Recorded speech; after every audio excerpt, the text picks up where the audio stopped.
মহিলার ঘরের সামনে যায়া যখন তিনি কান্না শুনলেন, বাইরের থেকে সালাম দিয়া ডাক দিলেন, মাগো কান্দেন কেন? মহিলাটা জবাব দেয়, 3 দিন হইছে ঘরে চুলা জ্বলে না, বাচ্চাগুলো ক্ষুধার যন্ত্রণায় মৃত্যুর মুখোমুখি ছটফট করতেছে, বারবার আমার কাছে খানা চায়। আমি খানা কোত্থেকে দিব? আমার ঘরে 1 চিমটি আটাও নাই, 1 মুষ্টি গমও নাই। আমি চুলার মধ্যে পাতিল দিয়া, পাতিলের মধ্যে পাথর দিয়া, ওই পাথরের সঙ্গে পানি দিয়া ঢাকনা লাগায়া আজকে 3 দিন যাবত শুধু জাল দেই, শুধু জাল দেই। আর বাচ্চাদেরকে বলি, খানা রান্না হইতেছে, রান্না হইলে তোমাদেরকে দিব, কিন্তু আমি তো মা, আমার ইচ্ছা করে আমার কলিজাটা খুলে আমার বাচ্চাদের জন্য রান্না করে দেই, কিন্তু তাও তো সম্ভব হয় না। এমন কি মুসিবতে পড়লাম, রব্বুল আলামিন কি আমার একটু সহায়তা করবেন না? খলিফাতুল মুসলিমিন আমিরুল মুমিনিন ওমর কি আমার খবর নেয় না? আমিরুল মুমিনিনের বিরুদ্ধে রব্বুল আলামিনের দরবারে আমি অবশ্যই বিচার দিব। মালিক, যার খেলাফতে আমি ছিলাম, না খেয়েছিলাম, সে আমার খবর নেয় নাই। ওমর রাদিয়াল্লাহু 2 চোখের পানি ছেড়ে দিয়া কয়, মাগো ওমরের বিরুদ্ধে আপনি অবশ্যই বিচার দিবেন। ও মা, ওমরের বিরুদ্ধে অবশ্যই আপনি বিচার দিবেন। তবে আপনি যদি নারাজ না হন গো মা, আপনার জন্য কিছু খানার ব্যবস্থা আমি করতে পারি। আর আগামী কালকে যদি ওমরের দপ্তরে আপনি যান, আমি ওমরের দপ্তরে উপস্থিত থাকব, আপনার পক্ষ হয়ে ওমরের কাছে আপনার পক্ষে কথা বলবো। মহিলা বলে, আপাতত বাচ্চাগুলোর খাবারের জন্য কিছু খাবার হইলে তো ভালো হয়। ওমর রাদিয়াল্লাহু তাআলা আনহু পাগলের মতো ছুটেছেন রাষ্ট্রীয় কোষাগারে, দৌড়ে যায় কোষাগারটা খুলছেন, খুইলা কোষাগারে ডুইকা নিজের মাথায় আটার বোঝা, উজরি নাজির আরো কত লোক, কত সাহাবায়ে কেরাম সবাই দৌড়ে আসছে, হুজুর আমার কাছে দেন, আমি নিয়ে যাই। আপনি আমিরুল মুমিনিন, আপনি খলিফাতুল মুসলিমিন, আপনি কেন নিজের মাথায় বোঝা বহন করবেন? ওমর রাদিয়াল্লাহু কয়, তোমরা সরে যাও, আমি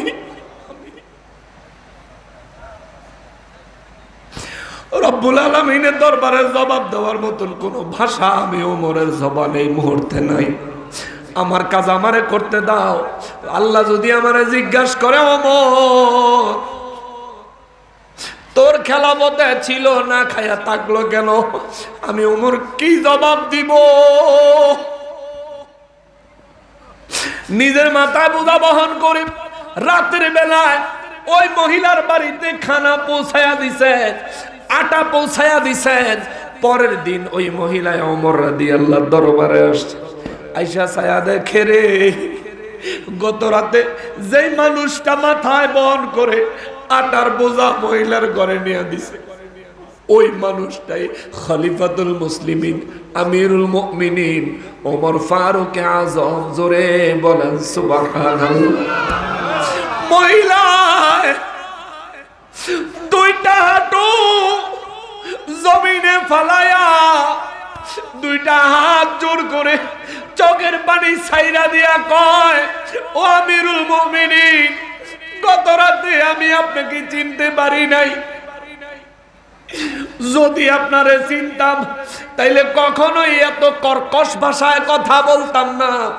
যদি আপনারে চিনতাম আমি কখনোই আপনার মাথায় বহন করা আটা গ্রহণ করতাম না, আপনাকে কখনোই মাথায় বোঝা বহন করে আমার ঘরে খাবার পৌঁছে দেওয়ার জন্য বলতাম না। আমিরুল মুমিনিন, আমাকে ক্ষমা করে দেন। ওমর রাদিয়াল্লাহু তাআলা আনহু বলেন, মাগো আপনি হাঁটু গেড়ে না বসে দয়া করে আপনি একটু দাঁড়ায় যান। মহিলাটা দাঁড়ায় গেল। ওমর রাদিয়াল্লাহু খুলাফায়ে রাশিদিন, নবীজির প্রিয় সাহাবী, যার নেক আমল সম্পর্কে নবী বলেন আসমানে যত তারকা আছে তার সমতুল্য নেক আমল আমার ওমরের আছে। ওই ওমর রাদিয়াল্লাহু মহিলারে কয় মাগো আপনি দয়া করে একটু দাঁড়ায় যান। এবার ওমর রাদিয়াল্লাহু নিজের হাঁটু গেড়ে ওই মহিলার সামনে বসে দুই হাত জোড় করে কয় মাগো ও মা আপনি আমারে মাফ করে দেন, আমি আপনার দায়িত্ব পালন করতে পারি নাই। আমার উচিত ছিল 3 দিন আগে আপনার বাড়িতে খানা পৌঁছে দেওয়া। আলিহি ওয়া আসহাবিহি ওয়া আউলিয়ায়ে মিল্লাতিহি ওয়া উলামায়ে আহলে সুন্নতিহি আজমাইন। আম্মা বা'দ ফাআউযু বিল্লাহি মিনাশ শাইতানির রাজীম।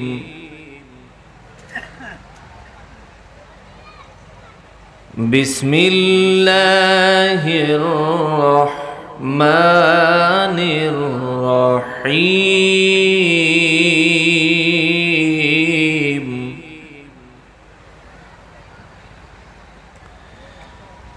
ইয়া আইয়ুহাল্লাযীনা আমানু মান ইয়ারতাদ্দা মিনকুম আন দীনিহি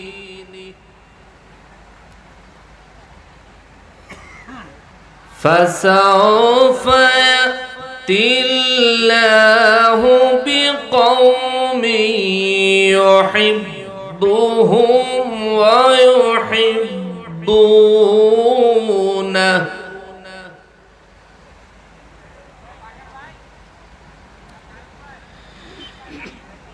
أذلة على المؤمنين أعزة على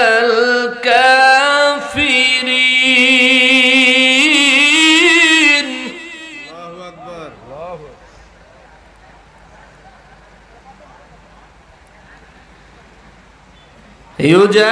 يجاهدون في سبيل الله ولا يخافون لومة لائم.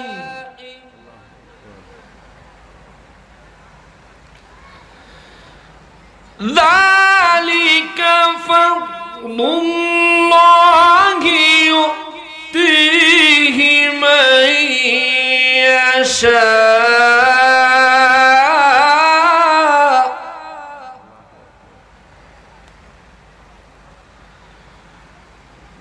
والله واسع عليم.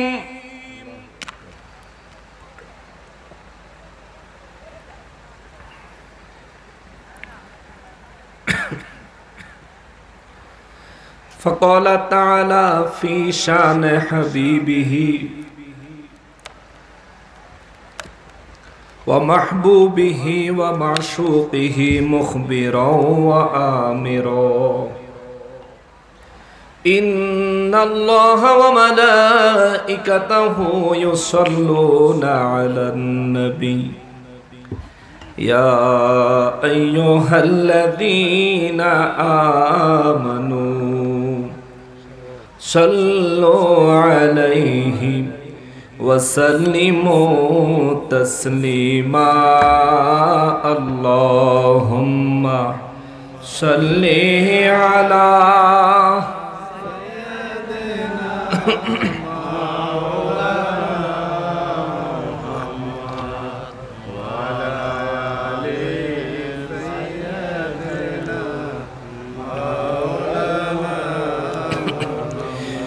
জোরে জোরে আল্লাহুম্মা সাল্লি আলা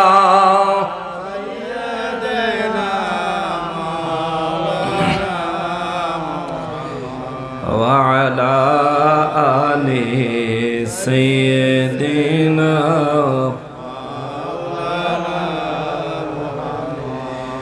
নূর নবীজির আগমনে জগৎ হইল উজালা নবীর প্রেমে দরুদ পড়ো ওহে মুমিন নিরালা আল্লাহুম্মা সাল্লি আলা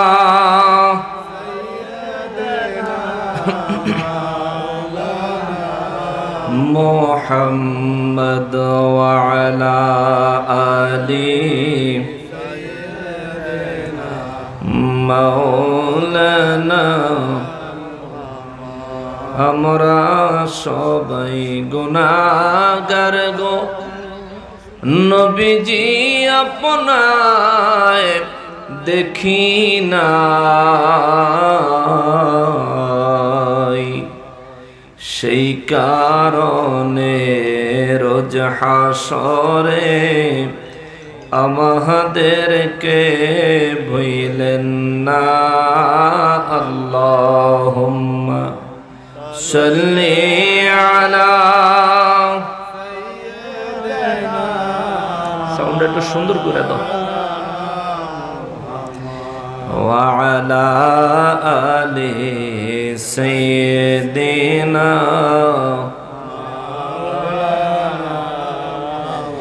গুনাহগারের গুনাহ ঝরে নবী দুরুদে আপনার গুনাহগারের গুনাহ ঝরে নবী দুরুদে আপনার রোজ হাসরে পার করিবেন রোজ হাসরে পার করিবেন উম্মত গুনাহগার নবীজি আল্লাহ আল্লাহ লা ইলাহা হো আল্লাহ আল্লাহ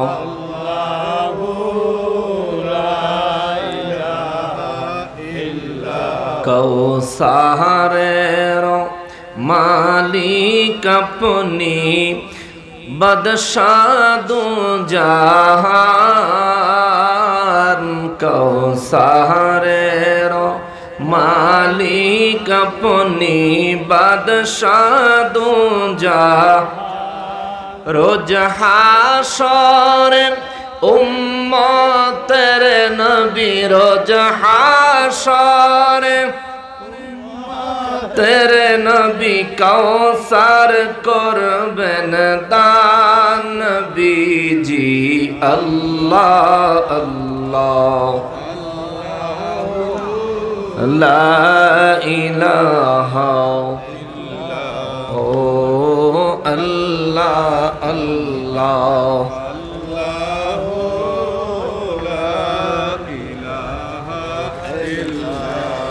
লা ইলাহা ইল্লাল্লাহু মুহাম্মাদুর রাসূলুল্লাহ সাল্লাল্লাহু আলাইহি ওয়াসাল্লাম। সকলে মহান রব্বুল আলামিনের দরবারে জবান খুলে উচ্চ আওয়াজে শুকরিয়া আদায় করি আলহামদুলিল্লাহ। আর একবার শুকরিয়া আদায় করব এই জন্যে যে পরওয়ারদিগারে আলম মেহেরবানি করে আজ ঐতিহ্যবাহী কুমিল্লা জেলাধীন তিতাস থানাধীন চান্দনাগের চর মসজিদ সংলগ্ন ময়দানে আয়োজিত চান্দনাগের চর উত্তরপাড়া কেন্দ্রীয় জামে মসজিদের উদ্যোগে 18তম ওয়াজ ও দোয়া মাহফিল আজ 1 এপ্রিল 2025 সাল, রোজ মঙ্গলবার, অর্থাৎ পবিত্র ঈদ উল ফিতরের পরের দিনে আয়োজিত 18তম ওয়াজ ও দোয়া মাহফিলে আমাদেরকে আসার, উপস্থিত হওয়ার এবং বসার যে সুযোগ, যে তৌফিক মহান রব্বুল আলামিন এনায়েত করেছেন, তার জন্য জবান খুলে উচ্চ আওয়াজে আরো একবার শুকরিয়া আদায় করি, আলহামদুলিল্লাহ।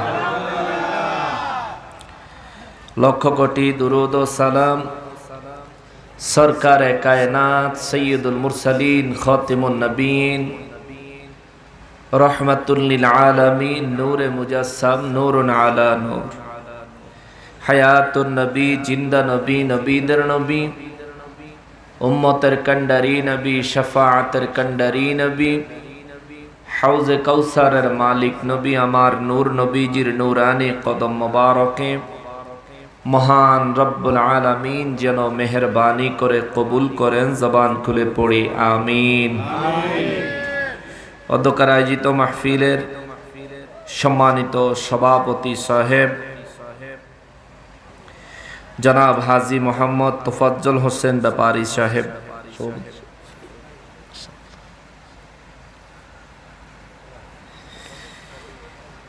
আজকের মাহফিলে প্রধান বক্তা হিসেবে যিনি আমন্ত্রিত, দাওয়াতে ইমানি বাংলাদেশের প্রতিষ্ঠাতার চেয়ারম্যান,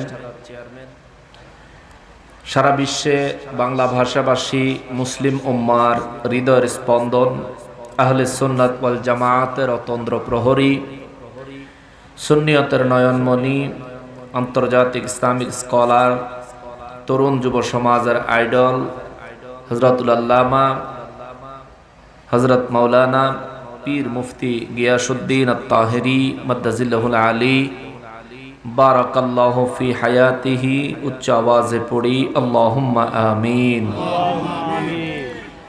প্রধান অতিথি হিসেবে আজকের মাহফিলে যিনি আমন্ত্রিত, তিতাস উপজেলা জাতীয়তাবাদী দল বিএনপির সম্মানিত যুগ্ম আহ্বায়ক জনাব আক্তার ব্যাপারী সাহেব, আজকের মাহফিলে আমার পরপর নুরানের ফানি তাকরীর নিয়ে আসছেন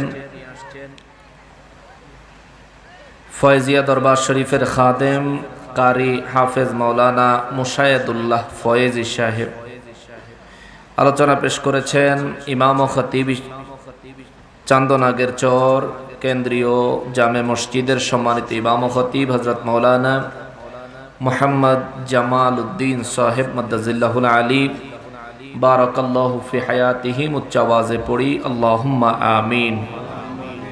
উপস্থিত দিগার উলামায়ে কেরাম, সমাজের মান্যগণ্য ব্যক্তিবর্গ, আমার সম্মুখে উপস্থিত দিনদার ইমানদার মুসলমান মুত্তাকি ভাইরা, পর্দার আড়ালের মা ও বোনেরা, রাস্তাঘাট দোকানপাট থেকে দূর দূরান্ত থেকে, পৃথিবীর বিভিন্ন প্রান্ত থেকে, বিভিন্ন সোশ্যাল মিডিয়ার মাধ্যমে এই মুহূর্তে যারা আমাদেরকে দেখছেন, সকলকে উদ্দেশ্য করে সালাম আরজ করে আলোচনায় প্রবেশ করছি। আসসালামু আলাইকুম ওয়া রাহমাতুল্লাহি ওয়া বারাকাতুহু। ওয়ালাইকুম আসসালাম ওয়া রাহমাতুল্লাহি ওয়া বারাকাতুহু। আপনাদের কি মন খারাপ না আমার দেখে রাগ হইছেন? রাগ হইল 1.5 ঘন্টা আমার, আপনারা কথা শুনল 1.5 ঘন্টা কমুই, না শুনল 1.5 ঘন্টা কমুই। কিন্তু বড়ই আনন্দের বিষয় হলো দেশের বিভিন্ন জায়গায়, পৃথিবীর বিভিন্ন দেশে ঈদকে কেন্দ্র করে যুব সমাজ এবং সমাজের মানুষ বিভিন্ন আনন্দ উল্লাসে দুনিয়াবি রং তামাশায় মেতে ওঠে। কিন্তু হৃদয়টা ভরে গেল, প্রাণটা জুড়ে গেল যে ঈদের পরের দিনে আপনাদের এলাকার সবাই একত্রিত হয়ে যুবকদেরকে সামনে দিয়ে মুরব্বীরা ব্যাক সাইড থেকে পরিপূর্ণ সহায়তা করে এত সুন্দর একটা জান্নাতের বাগানের আয়োজন করেছেন যে গতকালই মাহে রমজানুল মোবারক শেষ হয়ে ঈদ পালন করলেন, আর আজকে আপনারা জান্নাতের বাগান সাজায়া জান্নাতের মেহমান হয়ে গেলেন। সুবহানাল্লাহ। এর চাইতে উত্তম কোনো কাজ হতে পারে না। এই যে কত মহামহিম এক বরকতপূর্ণ কাজ। নবীজি রহমাতুল লিল আলামিন বলেন, ঈদুল ফিতরের দিনে আমার উম্মত রোজাদার যখন ঈদের নামাজ আদায় করতে যায়, রাস্তার মোড়ে মোড়ে আল্লাহর রহমতের ফেরেশতারা দাঁড়িয়ে থাকে আর ওই ব্যক্তিকে সংবাদ দেয়, ওহে রোজাদার, তোমার রোজা আল্লাহ কবুল করেছেন, তোমার নামাজ আল্লাহ কবুল করেছেন, তোমার জিন্দেগীর গুনাহ আল্লাহ মাফ করে দিয়েছেন। সুবহানাল্লাহ। এই ঘোষণাটা আমাদেরকে দিয়েছেন গতকাল। খেয়াল করেন একটু, এই ঘোষণাটা আমাদেরকে দিয়েছেন গতকাল। আমরা যখন ঈদের নামাজ আদায় করতে যাই, যারা রোজাদার হেরারে, রোজা না রাখেন না মানুষ তিতাস তো আল্লাহর রহমতে নাই। ওই কেউ কেউ দি কয় আছে বলে, রোজা না রাখেন না মানুষও আছে। আল্লাহ তাদেরকে হেদায়েত দেন। জোরে বলেন আমিন। আরো জোরে বলেন আমিন। আজকে আমরা রোজাদাররা খাই না, আপনি দুপুরবেলা খাইলেন, খুব শান্তি পাইছেন। এমন একদিন আমরা রোজাদাররা খাবো, সেদিন আপনি খাওন তো পাইতেন না, কিলকনির ঠেলায় কোনো সুবিধা করতে পারতেন না, ঠিক কিনা বলেন? ওই দিনটার নাম হচ্ছে হাসরের দিন, হাসরের ময়দান। রব্বুল ইজ্জাত বলেন, আমার বান্দারা রমজান মাসকে কেন্দ্র করে দুপুরের এক বেলা খাবার, স্ত্রী সহবাস ত্যাগ করেছে। আমি আল্লাহ আমার এই বান্দাদেরকে হাসরের দিনে, যেদিন আরশে আজিমের ছায়া ছাড়া আর কোনো ছায়া থাকবে না, যেদিন মাথার অর্ধ হাত উপরে সূর্য থাকবে, মানুষের মাথার মগজগুলো টকবক টকবক করে ফুটবে, গালমুখ চেহারা বায়া বায়া পড়বে, ওই দিন, ওই মুসিবতের দিনে আমি আল্লাহ আমার রোজাদার বান্দাগুলাকে একটা পর্দার ভিতরে ঢুকায়া জান্নাতি পরিবেশে মেহমানদারি করব। সুবহানাল্লাহ। আর যারা রোজা রাখলেন না, দুপুরে একবেলা খাইলেন, কয় ঘন্টায় একদিন হইল? আমরা এবছর কয় ঘন্টায় এক রোজা রাখছি? রাত্রে 5টা থেকে 6টা পর্যন্ত ধরেন, 13 ঘন্টা। আর হাসরের ময়দানের ওই একটা দিন 50,000 বছরের সমান লম্বা হবে। জোরে বলেন আল্লাহু আকবার। 13 ঘন্টার লাগিয়া মাঝখানে একবার খাইয়া 50,000 বছরের সমান লম্বা একদিন না খাইয়া তুই মরবি ফাদাম দামা। আল্লাহ আমাদেরকে আল্লাহর ইবাদতে মশগুল হওয়ার তৌফিক দান করেন। সবাই পড়ি আমিন। যদি আমরা আল্লাহর ইবাদত না করি, আল্লাহর কি কোনো ক্ষতি আছে? বলেন, আল্লাহর কোনো ক্ষতি আছে? আমি বয়ান করার নিয়তে কালামে হাকিমে সূরা মায়দা থেকে 54 নম্বর আয়াতে কারিমা তেলাওয়াত করেছি। এই আয়াতে কারিমায় আল্লাহ তাআলা আমরা যারা ইবাদত করি না, ইবাদত করতে চাই না বা ইবাদত করতাম না নিয়ত করে লাইছি, আমাদেরকে উদ্দেশ্য করে রব্বুল আলামিন কিছু কথা বলছেন। আল্লাহ বলেন, বিসমিল্লাহির রহমানির রহিম,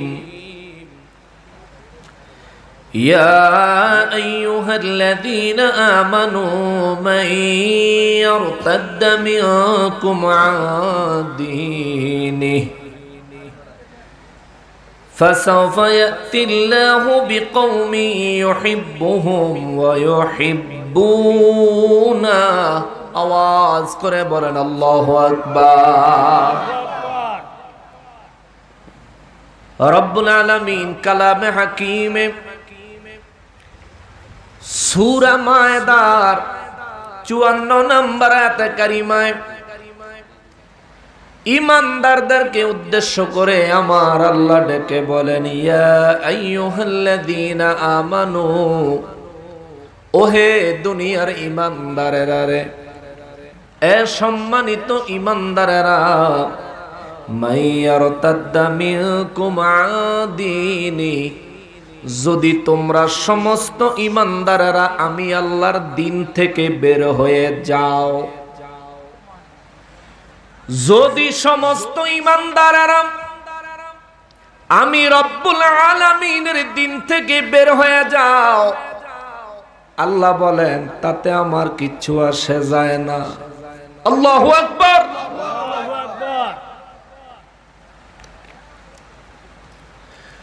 রব্বুল আলামিন বলেন দুনিয়ার সমস্ত ইমানদারগুলি, সব মানুষ বলেন নাই, কারণ মানুষের মধ্যে মুসলমান আছে, মানুষের মধ্যে বেঈমান আছে না নাই? আছে। জোরে বলেন আছে না নাই? আছে। আর মুনাফিক অভাব নাই। দেখতে মুসলমান, আসলে মুনাফিক সমাজ আছে না নাই? আছে। রব্বুল আলামিন কাফেরদেরকে বাদ দিয়ে দিলেন, মুনাফিকদেরকেও বাদ দিয়ে দিলেন। আমার রব্বুল ইজ্জত শুধুমাত্র ইমানদারদেরকে বলেন, কেননা এই জমিনে কাফেরেরা কোনো ইবাদত করে না আল্লাহর, কাফেরেরা আল্লাহর কোনো ইবাদত করে না, মুনাফিকেরা ইবাদত করে লোক দেখানো। মুনাফিকদের ইবাদত আল্লাহ তাআলা গ্রহণ করেন না, কাফেরেরা রব্বুল আলামিনের ইবাদত করে না। কিন্তু ইমানদার যারা, মুমিন যারা, তারা আমার আল্লাহর ইবাদত করে। রব্বুল আলামিন বলেন মুমিনেরা রে, তোমরা যে ইবাদত করো আমি রব্বুল আলামিন মঞ্জুর করি, কবুল করি, তার বদৌলতে তোমাদেরকে আমি আল্লাহ সওয়াব দেই, নেক আমল দেই। কিন্তু দুনিয়ার সমস্ত ইমানদারেরা যদি আমি আল্লাহর ইবাদত থেকে গাফেল হয়ে যায়, দুনিয়ার সমস্ত ইমানদারেরা যদি ইসলাম ত্যাগ করে বেঈমান কাফের হয়ে যায়, দিনকে যদি তোমরা ত্যাগ করো, দিনকে যদি ছেড়ে দেয়, রব্বুল আলামিন বলেন তাতে আমার কিচ্ছু আসে যায় না, আসে যায় না, আসে যায় না। কেননা তোমাদের ইবাদত দিয়া আমার কোনো উপকার হয় না, তোমাদের ইবাদত দিয়া তোমাদেরই উপকার হয়। জোরে বলেন আল্লাহু আকবার। এই জায়গায় মহান রব্বুল আলামিন আল্লাহর ইবাদত না করলে আল্লাহর কিছু আসে যায় না। তবে রব্বুল ইজ্জত কি করবেন? এই দুনিয়াতে আমরা আল্লাহর ইবাদত করি, রব্বুল ইজ্জত দুনিয়া টিকায় রাখছেন। 24 ঘন্টা অক্সিজেন পরিবাহিত হচ্ছে, 24 ঘন্টা আলো বাতাস ছড়াছড়ি করছে। যে নামাজ পড়ে সেও অক্সিজেন নেয়, যে নামাজ পড়ে না সেও অক্সিজেন নেয়। যে নামাজ পড়ে সেও রিজিক খায়, যে নামাজ পড়ে না সেও আল্লাহর রিজিক খায়। যে আল্লাহকে স্বীকার করে সেও আল্লাহর রিজিক খায়, যে আল্লাহকে স্বীকার করে না, মানে না, সেও আল্লাহর রিজিক খায়। কিন্তু রব্বুল ইজ্জত বলেন বান্দারা রে শোনো, আমি সবাইকে রিজিক দেই, সবাইকে অক্সিজেন দেই, সমস্ত নেয়ামত সবাইকে দিয়েছি। কেননা আমি আল্লাহ হলাম রহমানুর রহিম। জোরে বলেন সুবহানাল্লাহ। রব্বুল ইজ্জত বলেন এই জমিন আমি আল্লাহ টিকায়া রাখছি মুমিনদের জন্য। সুবহানাল্লাহ। কার জন্য? কার খাতিরে? মুমিনদের খাতিরে আল্লাহ জমিন টিকায়া রাখছে। যেদিন মুমিন শেষ হয়ে যাবে সেদিন আল্লাহ কিয়ামত দিয়ে এই পৃথিবী ধ্বংস করে দিবেন, কুল কায়নাত ধ্বংস করে দিবেন। আওয়াজ করে বলেন আল্লাহু আকবার। আল্লাহু আকবার। রব্বুল আলামিন বলেন এ দুনিয়ার ইমানদারেরা রে, যদি তোমরা সবাই আমি আল্লাহর ইবাদত থেকে দূরে সরে যাও, আমার দিন যদি তোমরা সবাই ত্যাগ করো, মাইয়ার তাদামিকুম আদিনি, আওয়াজ করে বলেন আল্লাহু আকবার। রব্বুল আলামিন বলেন, যে ব্যক্তি আমি আল্লাহর দিন থেকে সরে গেল, এতে করে আমি আল্লাহর কিচ্ছু আসে যায় না, কিচ্ছু আসে যায় না। মাহে রমজানুল মুবারকে যারা রোজা রাখলো না, এতে করে আল্লাহর কোনো ক্ষতি হয় নাই। যে রোজা রাখে নাই সে বরবাদ হয়ে গেছে। আমার নবী 1450 বছর আগে হাদিসে মুবারকের মধ্যে রহমাতুল লিল আলামিন কত কঠিন ভাষায় বললেন, যারা রোজা রাখে না তারা যেন আমাদের ঈদগাহের কাছেও না আসে। যে রোজা রাখলো না সে যেন ঈদগাহের কাছেও না আসে। অথচ রহমাতুল লিল আলামিনের দরবার এমন এক দরবার, ইহুদি আসলে নবী বলেন আহলান সাহলান মারহাবান তাইয়িবান মুবারাকান। ইহুদি আসলে নবী বলেন স্বাগত। খ্রিস্টান নবীর দরবারে আসলে নবী বলেন স্বাগত। বিধর্মী মূর্তির পূজক নবীজির দরবারে আসলে নবী বলেন স্বাগত। কিন্তু আমার ওই নূর নবী রহমাতুল লিল আলামিন বললেন, তুমি মুসলমান কিন্তু রোজা রাখো নাই, খবরদার ঈদগাহের কাছে আইবা না। ঈদগাহ আমার আল্লাহর জায়গা, ঈদগাহ হলো আমি নবীর জায়গা। আমি নবীর দরবারে, আল্লাহর দরবারে বেরোজদার, রোজা না রাখনেওয়ালা, খবরদার ঈদগাহের কাছেও আসবা না। এমন হুমকি আমার নবী রহমাতুল লিল আলামিন দিয়া দিলেন। তার কারণটা কি রে বাবা? কারণ হলো মাহে রমজানুল মুবারকে আমরা যারা রোজা রেখেছি আমরা বড় ভাগ্যবান, বড় ভাগ্যবান, বড় ভাগ্যবান। প্রথম 10 দিন ছিলাম আল্লাহর রহমতে, দ্বিতীয় 10 দিন ছিলাম আল্লাহর মাগফিরাতে, তৃতীয় 10 দিন ছিলাম আল্লাহ পাকের নাজাতে, আর ঈদের দিন বেগুনা মাসুম হওয়ার ঘোষণা নিয়া আজ জান্নাতের বাগানের মেহমান হতে পেরেছি। জোরে বলেন সুবহানাল্লাহ। রব্বুল ইজ্জাত বলেন, ঈমানদার গুলিও যদি আমি আল্লাহর ইবাদত ছেড়ে দেয়, আমার দিন থেকে বের হয়ে যায়, তাতে আমার কিচ্ছু আসা যায় না। ইয়া রাব্বাল আলামিন, যদি আমরা ঈমানদারেরা তোমার ইবাদত বন্ধ করে দেই তুমি কি করবা? রব্বুল আলামিন বলেন, শোনো তাইলে আমি কি করব? ফাসাউফা ইয়াতিল্লাহু বিকওমি ইউহিব্বুহুম ওয়া ইউহিব্বুনা। আওয়াজ করে বলেন আল্লাহু আকবার। রব্বুল আলামিন বলেন, এই পৃথিবীর প্রত্যেকটা মুমিন যদি দ্বীনে ইসলাম ত্যাগ করে, ধর্ম ত্যাগ করে, রব্বুল আলামিন বলেন আমি আল্লাহ এদের সব ধ্বংস করে দিব। ফাসাউফা ইয়াতিল্লাহু বিকওমি ইউহিব্বুহুম ওয়া ইউহিব্বুনা। এই পুরো জাতি আমি আল্লাহ ধ্বংস করে দিয়া আবার নতুন একটা জাতি আমি আল্লাহ এই জমিনে প্রতিষ্ঠিত করব। ওদেরকে আমি ভালোবাসবো, ওরাও আমি আল্লাহকে ভালোবাসবে। সুবহানাল্লাহ। জোরে বলেন সুবহানাল্লাহ। আরো জোরে বলেন সুবহানাল্লাহ। তাহলে আল্লাহর ইবাদত না করলে বিপদ কি আল্লাহর না আমার? জোরে বলতে হবে কার? আরো জোরে বলতে হবে কার?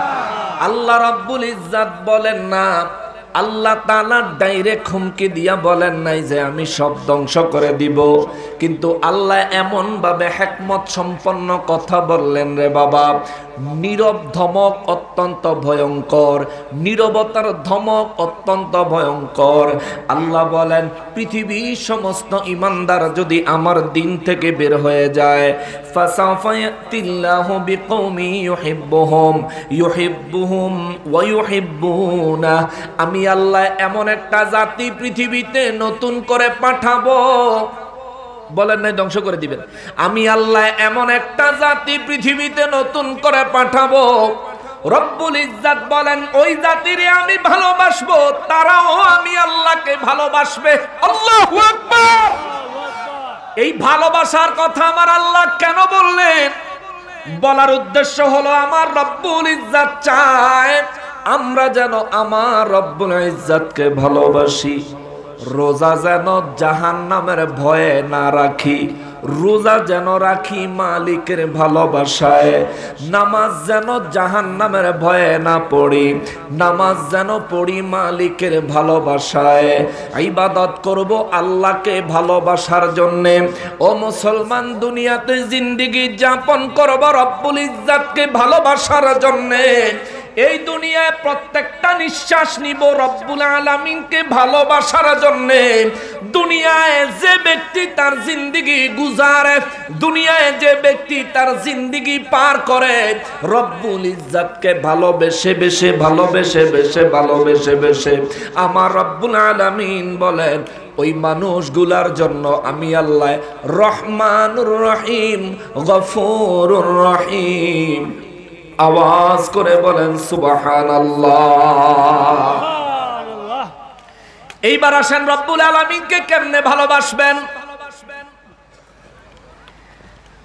আমাদের দেশে অনেক দলের হুজুররা রব্বুল আলামিনকে ভালোবাসতে হবে এখানে এসে থাইমা যায়, ভালোবাসার ফর্মুলাটা বলে না, বলতেও চায় না।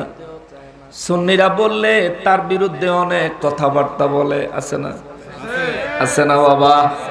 তিতাসে আসেনি, তিতাসে আসেনি। হাদিস কইলে জয়ীফ কইব, হাদিস কইলে গরিব কইব, হাদিস কইলে মুনকার কইব, হাদিস বললে জাল হাদিস বলবো। এই জন্য সরাসরি কোরআনুল কারীম থেকে কথা বলি। কারো যদি হিম্মত থাকে কোরআনের বিরুদ্ধে আঙ্গুল দিয়ে দেখাইও, বাংলার জমিনে একটা নিঃশ্বাস নেওয়াও তোমার অধিকার থাকবে না। ঠিক কিনা বলেন? রব্বুল আলামিনকে ভালোবাসবো কেমনে? রব্বুল আলামিন বলেন ইমানদার গুলি যদি আমার দিন ত্যাগ করে আমি আল্লাহ এমন এক জাতি নতুন করে পাঠাবো যাদেরকে আমি ভালোবাসবো, তারাও আমাকে ভালোবাসবে। হায় হায়, তার মানে বোঝা যায় কি, আমরা যদি রবকে ভালোবাসি তাইলে রব আমাদের উপর খুশি হবেন। ও আমার মালিক, তোমারে ভালোবাসবো কেমনে গো? আমার আল্লাহ সূরা আলে ইমরানের 31 নম্বর আয়াতে আমার আল্লাহ বলেন, বিসমিল্লাহির রহমানির রহিম, قل إن كنتم تحبون الله فاتبعوني يحببكم الله। আওয়াজ করে বলেন আল্লাহু আকবার।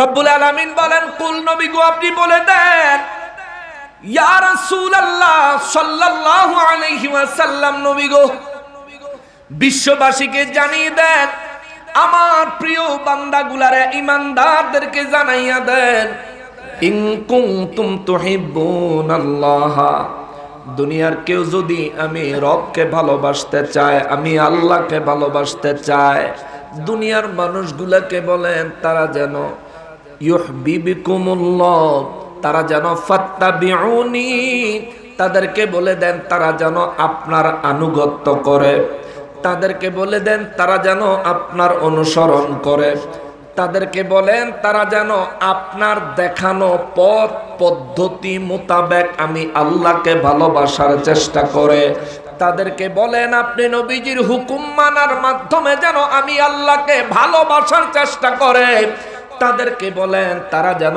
আপনি নবীর গোলামি করার মাধ্যমে আমি আল্লাহকে ভালোবাসার চেষ্টা করে। যে ব্যক্তি আমি আল্লাহকে ভালোবাসার জন্য আপনি নবীর গোলাম হবে, যে ব্যক্তি আমি আল্লাহকে ভালোবাসার জন্য আপনি নবীর আনুগত্যশীল হবে, ইয়া রাসূলুল্লাহ সূরা নিসার 80 নম্বর আয়াতটা ওই মানুষদের জন্য শোনাইয়া দেন, মাইয়ুতির রাসূল ফাকাদ আতাআল্লাহ, দুনিয়ায় যে ব্যক্তি আমার নবী রাহমাতুল লিল আলামিনের আনুগত্য করলো, দুনিয়ায় যে ব্যক্তি আমার নবীর আনুগত্য অনুসরণ গোলামি করলো, আমার রব্বুল ইজ্জাত বলেন হুজুর তাদেরকে বলেন ফাকাদ আতাআল্লাহ, ওই ব্যক্তি যেন অবশ্যই অবশ্যই আমি আল্লাহর গোলামি করলো। জোরে বলেন সুবহানাল্লাহ। তার মানে কি বোঝা গেল? নবীর গোলামি করলে গোলামি হবে কার? নবীর আনুগত্যশীল হইলে আনুগত্যশীল হওয়া যাবে কার?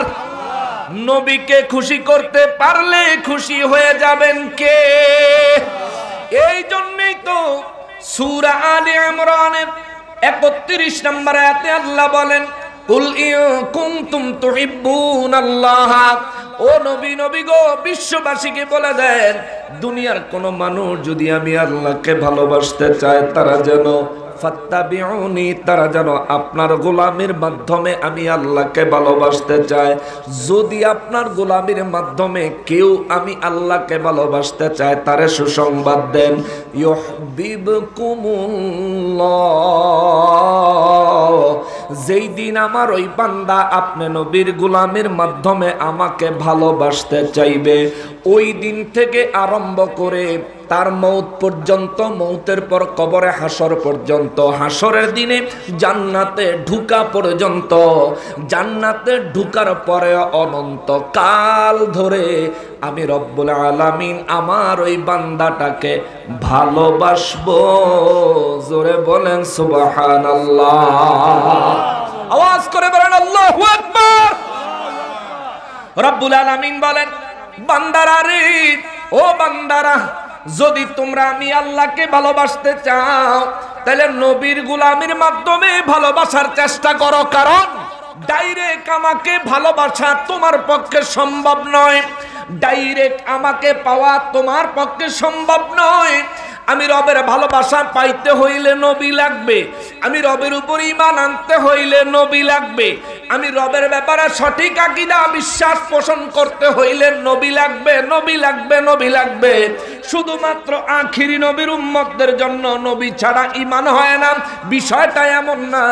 রব্বুল ইজ্জত বলেন, আদম আলাইহিস সালামের নবী বানাইছি আমি আল্লাহ, আদম নবীরে বানাইছি আমি আল্লাহ, কিন্তু আদম নবীরে ঈমান আকীদা পরিশুদ্ধ করার জন্য, ঈমান আকীদার ক্ষেত্রে আদম নবীকে ঈমানদার বানানোর জন্য আমি আল্লাহ যেই কালেমাটা আদম নবীরে দিছি ওই কালেমাটাও হইল লা ইলাহা ইল্লাল্লাহু মুহাম্মাদুর রাসূলুল্লাহ সাল্লাল্লাহু আলাইহি ওয়াসাল্লাম। আওয়াজ করে বলেন সুবহানাল্লাহ। আদম নবী ঈমানদার হয়েছে, আমার নবী ছাড়া হতে পারে নাই। আল্লাহু আকবার। আদম নবী ঈমানদার, মুসা নবী ঈমানদার, ঈসা নবী ঈমানদার, ইব্রাহিম নবী ঈমানদার, সমস্ত নবীরা ঈমানদার। আমার নবীর উপর ঈমান আনার কারণে, আমার নবীজির নবুয়ত মোবারক মেনে নেওয়ার কারণে, আমার নবীজির নবুয়ত মোবারক স্বীকার করার কারণে চিৎকার দিয়া বলেন আল্লাহু আকবার। এ মুসলমান, বুঝে থাকলে একটা কথার জবাব দিবেন রে বাবা। ঈসা নবী এই দুনিয়ায় এসেছেন আমার নবীর আগমনের পরে না আগে? মুসা নবী দুনিয়ায় এসেছেন আমার নবীর আগমনের পরে না আগে? জাহিরি ভাবে পরে না আগে? মুসা আলাইহিস সালাম আমার নবীজির 4000 বছর আগে পৃথিবীতে আগমন করেছেন। আল্লাহু আকবার। মুসা নবী এবং আমার নবীর মাঝখানে গ্যাপ হলো 4000 বছর।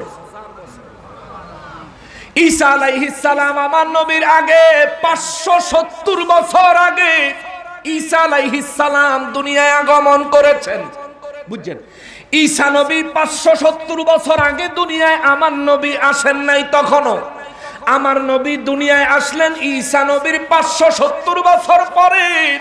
এই 570 বছর আগে আমার নবীকে নবী হিসাবে ঈসা নবী মানছেন কি মানেন নাই?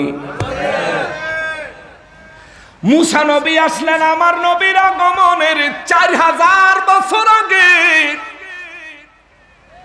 ওই মুসা নবী আমার নবীকে নবী হিসাবে মানছেন কি মানেন নাই? মানছেন না মানেন নাই?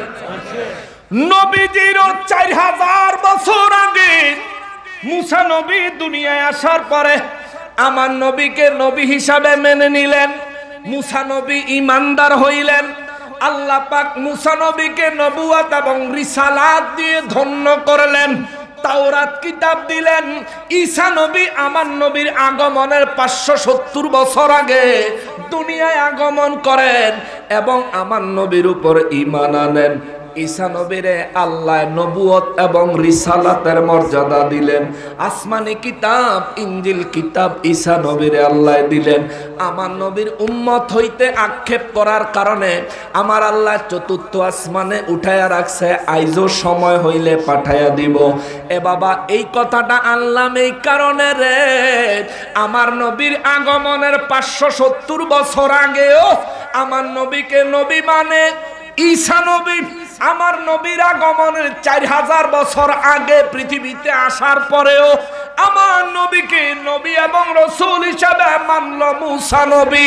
কিন্তু বর্তমান যুগে 1.5 টাকার মৌলবী 40 বছরের আগে আমার নবীর নবুয়ত মানতে চায় না।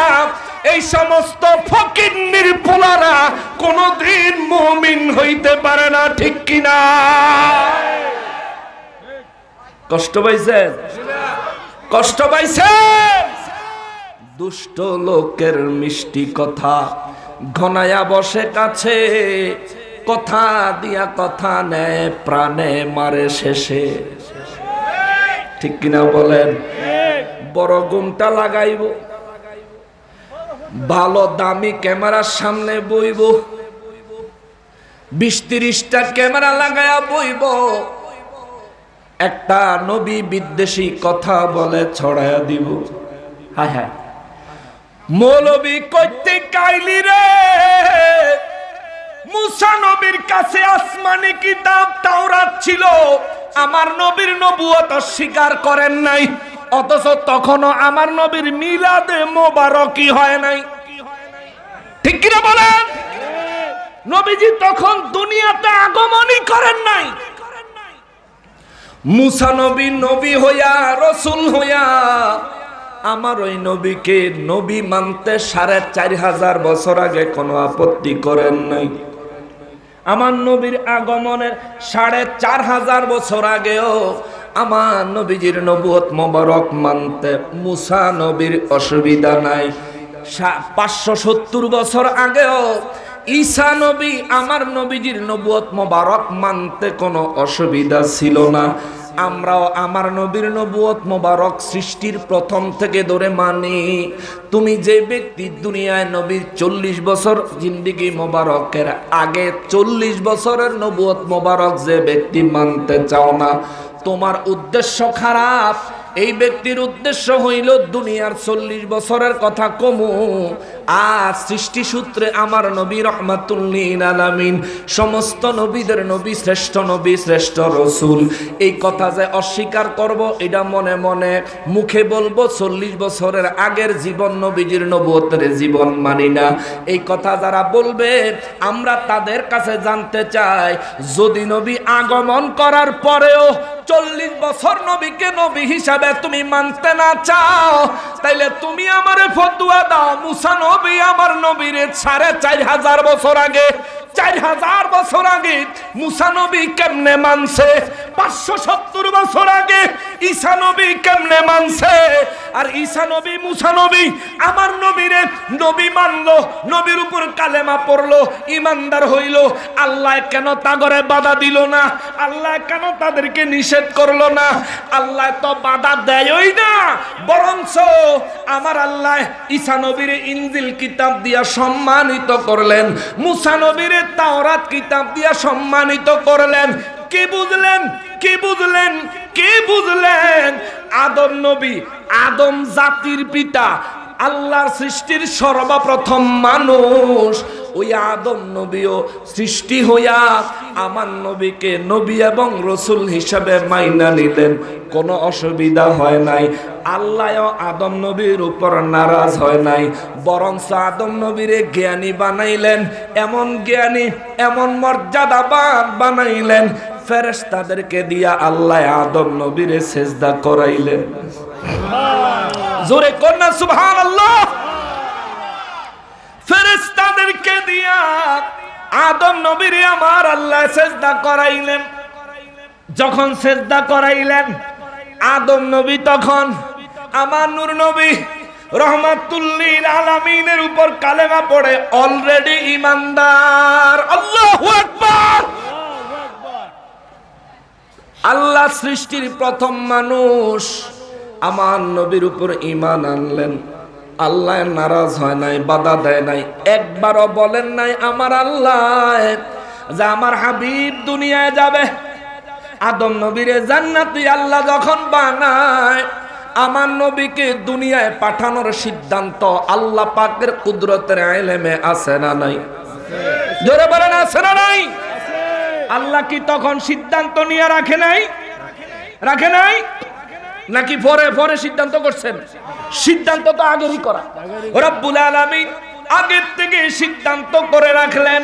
ওই সিদ্ধান্ত করার পরেও আমার রব্বুল আলামিন আদম নবীরে জান্নাতে কয় নাই আমার হাবিব দুনিয়ায় যাবে, আমেনার গর্ভ থেকে দুনিয়ায় কদম মোবারক রাখবেন। আমার হাবিব দুনিয়ায় যাওয়ার পরে 40 বছর পর্যন্ত জিন্দেগি যাপন করবেন। 40 বছর পার হইলে পরে আমার হাবিব নবী, এমন কথা আমার আল্লাহ বলেন নাই, বলেন নাই, বলেন নাই, বরং সূরা আলে ইমরানে আমার রব্বুল ইজ্জাত বলেন ওয়া ইদ আখাযাল্লাহু মিসাকান নাবিয়িনা লামা আতাইতুকুম মিন কিতাবিন ওয়া হিকমা সুম্মা জাআকুম রাসূলুম মুসাদ্দিকুল লিমা মাআকুম লাতু'মিনুন্না বিহি ওয়া লা তানসুরুন্না। আওয়াজ করে বলেন আল্লাহু আকবার। রূহের জগতে আল্লাহ কয় সমস্ত নবীদেরকে নিয়ে আমার আল্লাহ একটা অনুষ্ঠান করেছেন। সমস্ত নবীদের উদ্দেশ্যে আল্লাহ রব্বুল আলামিন একটা ভাষণ দিয়েছেন। সমস্ত নবীরা ময়দানে রব্বুল আলামিন বক্তব্য দিলেন। বক্তব্য দিচ্ছেন বক্তান রব্বুল আলামিন নিজে, শ্রোতা হলেন সমস্ত নবীরা, সমস্ত রাসূলরা। আর বক্তব্যের বিষয় ছিল আমার নবীর মিলাদুন নবী। সুবহানাল্লাহ। নবীরে বানাইছেন আল্লাহ সভাপতি, আল্লাহ নিজে বক্তা হয়েছেন, সমস্ত নবী রাসূলদেরকে শ্রোতা বানাইছেন। ওই মজলিসে আমরা ছিলাম না, শুধুমাত্র নবী রাসূলরা ছিলেন। স্পেশাল অনুষ্ঠান, স্পেশাল প্রোগ্রাম। রব্বুল আলামিন সমস্ত নবী রাসূলদেরকে বললেন ওয়া ইয আখাযাল্লাহু মিসাকান নাবিয়িন।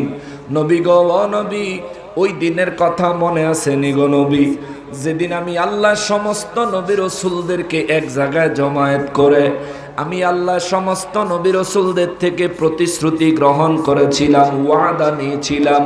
মিসাকান নাবিয়িনা লামা আতাইতুকুম মিন কিতাবিন ওয়া হিকমা। সমস্ত নবীদেরকে আমি আল্লাহ বলেছিলাম আপনাদেরকে দুনিয়ায় পাঠানোর পরে আমি আল্লাহ আসমানি কিতাব দিব, হিকমত দিব। এরপরে আল্লাহ কয় সুম্মা জাআকুম। এই তোমাদের সমস্যা কি? স্টেজে যদি তোমরা এত নড়াচড়া করো তাই তো ওয়াজ করতে পারো না।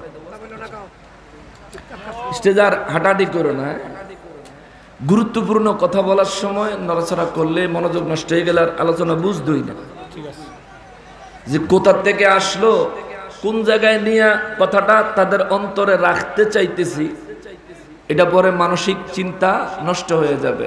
আল্লাহর ওয়াস্তে আর কেউ নড়াচড়া করে না। আমার মাহফিলে তো এই আগেই কই হলো স্টেজে উঠানো নিষেধ, স্টেজে তো নামানো নিষেধ।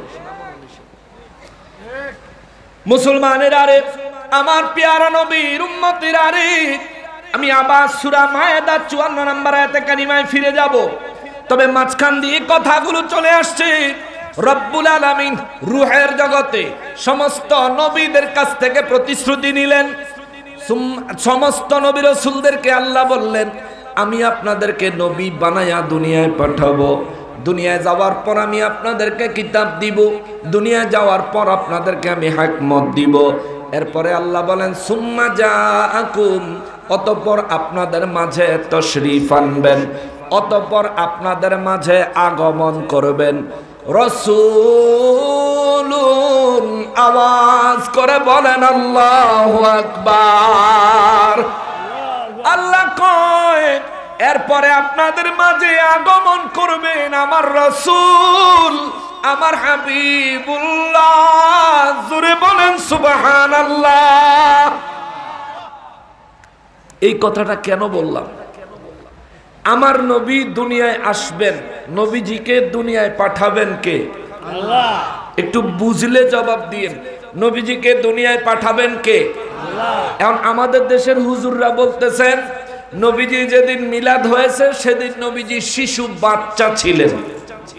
আমাদের দেশের আলেমদের বক্তব্য, তাদেরই বক্তব্য হলো 40 বছর বয়স পর্যন্ত তিনি নবী ছিলেন না। জোরে বলেন নাউজুবিল্লাহ। আমি প্রথমে ঈসা নবী, মুসা নবী এবং আদম নবীর দৃষ্টান্ত দিয়েছি।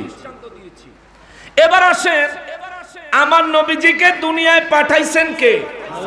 এবার আল্লাহ যদি নবীর শিশু কয় আমি শিশু কমু, আল্লাহ যদি বলেন নবীজিকে বাচ্চা এসেছে আমি বাচ্চা বলবো, আল্লাহ যদি নবীকে বলেন 40 বছর পরের নবী আমি সেটাই বলবো।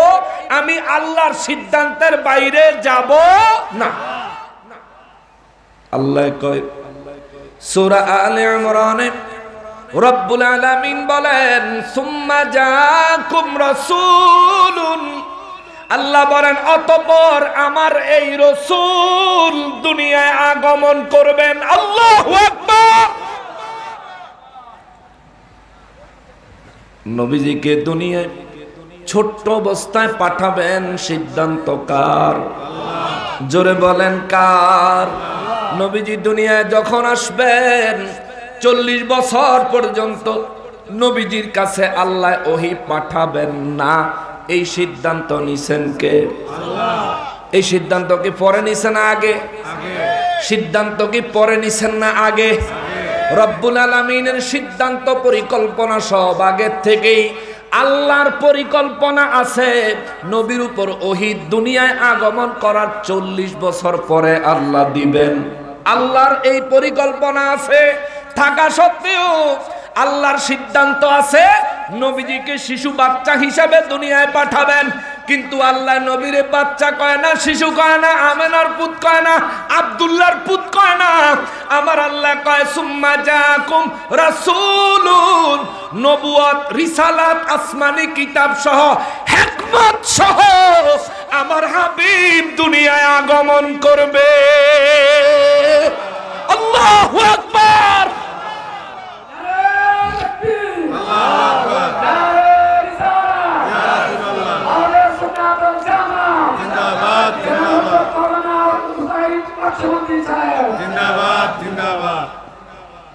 আপনাদের কথা বুঝতে অসুবিধা হচ্ছে? এই জায়গাতে একটু বুঝছেন।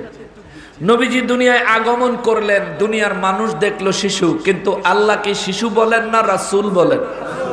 রাসূল কারে কয়? যার কাছে নবুয়ত আছে, যার কাছে রিসালাত আছে, যার কাছে আসমানি কিতাব আছে, যার কাছে আল্লাহ পাকের কুদরতের হিকমতের ইলম আছে, এই চারো জিনিস যার কাছে বিদ্যমান তিনি হলেন রাসূল। জোরে কন্যা সুবহানাল্লাহ। তাহলে আমার নবী রাসূল হয়ে রেডিমেড রাসূল হিসেবে দুনিয়াতে তাশরীফ আনবেন, সিদ্ধান্ত কার? আল্লাহ। তো নবীজি আল্লাহ দুনিয়াতে একটা মানুষও পাঠান নাই, একজন মানুষও দুনিয়াতে পাঠান নাই। রূহের জগতে আল্লাহ ডিক্লার দিলেন দুনিয়াতে যখন আমার হাবিব আগমন করবেন তখন সাধারণ মানুষ নয়, শিশু বাচ্চা নয়, তিনি আমার রাসূল হয়ে রেডিমেড রাসূল হিসেবে তিনি আগমন করবেন। অতএব 40 বছরের আগে নবী রাসূল ছিলেন না, এই কথা বলা সরাসরি কোরআনের বিরোধিতা করা, আল্লাহর সিদ্ধান্তের বিরুদ্ধে যাওয়া, সরাসরি কুফর কুফর কুফর। মৌতের আগে তাওবাতুন নাসুহা করে পুনরায় ঈমান না আনলে এই ব্যক্তির জানাজায় যাওয়া মুসলমানের জন্য হারাম। ঠিক কিনা বলে? কাফেরের জানাজা হয়? বলেন কাফেরের জানাজা হয়? কাফেরের জানাজা হয় না।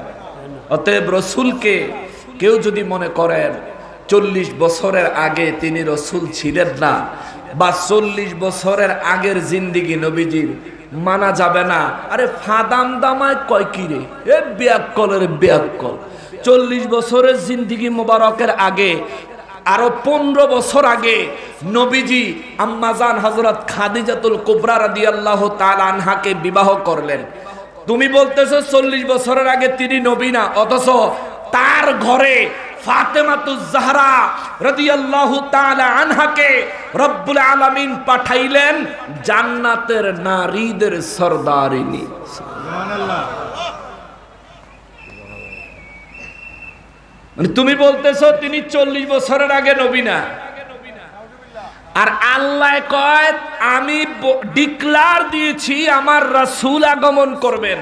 আবার তিনি যে রাসূল তার বহু প্রমাণ আমি আল্লাহ দিয়েছি, তার মধ্যে স্পেশাল একটা প্রমাণ নবীজির ঘরে মা খাদিজাতুল কুবরা রাদিয়াল্লাহু তাআলা আনহার উদরে গর্ভ মোবারকে আল্লাহ তাআলা ফাতেমা রাদিয়াল্লাহু তাআলা আনহার মতো একজন সন্তান দিলেন, যিনি খাতুনে জান্নাত, জান্নাতের রমণীদের সরদারিনী। জোরে বলেন না আল্লাহু আকবার। অতএব আমার নবী 40 বছরের আগে নবী ছিলেন না, রাসূল ছিলেন না। ওই জিন্দেগি অনুসরণীয়, অনুকরণীয় নয়। এই ধরনের বক্তব্য দেওয়া ঈমানদারি না কুফরি? জোরে বলেন ঈমানদারি না কুফরি? এই বক্তব্য থেকে বের হয়ে আসতে হবে। নবীকে ভালোবাসতে হবে, নবীর গোলামি করতে হবে। নবীর গোলামি করলে, নবীকে ভালোবাসলে, নবীকে পরিপূর্ণ আনুগত্য করতে পারলে গোলামি হবে কার? আল্লাহ। ভালোবাসা হবে কার? আল্লাহ। আনুগত্য হবে কার?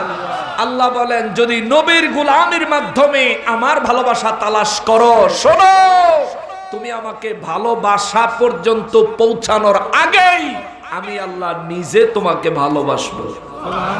জোরে বলেন, আরো জোরে বলেন। রব্বুল আলামিন বলেন আমি আল্লাহ যারে ভালোবাসি, আমি রব্বুল আলামিন যারে ভালোবাসি, ওই ব্যক্তিকে সর্বপ্রথম আমি আল্লাহ পুরস্কার দেই। আমি আল্লাহ ইউহিব্বুকুমুল্লাহ ওয়া ইয়াগফির লাকুম যুনুবাকুম, সর্বপ্রথম আমি আল্লাহ তারে পুরস্কার দেই, তার জিন্দেগীর গুনাহগুলি আমি আল্লাহ মাফ করে দেই। জোরে বলেন সুবহানাল্লাহ, আরো জোরে বলেন সুবহানাল্লাহ, আরো জোরে বলেন। আল্লাহ বলেন সর্বপ্রথম আমি তার জিন্দেগীর গুনাহগুলি মাফ করে দেই। ওয়া ইয়াগফির লাকুম যুনুবাকুম, আমি আল্লাহ সর্বপ্রথম তার জিন্দেগীর গুনাহগুলি মাফ করেছি এবং করব। ইয়াগফির লাকুম মুজারের সিগা, যেটা বর্তমান এবং ভবিষ্যতের অর্থ দেয়, প্রেজেন্ট ফিউচার টেন্স রে বাবা। রব্বুল আলামিন বলেন রাসূলের আনুগত্যের মাধ্যমে আমি আল্লাহর ভালোবাসা তালাশ করে নেওয়ালাদেরকে আমি আল্লাহ এখন ক্ষমা করেছি, ভবিষ্যতেও ক্ষমা করতেই থাকবো, কেননা ওয়াল্লাহু গফুরুর রহিম।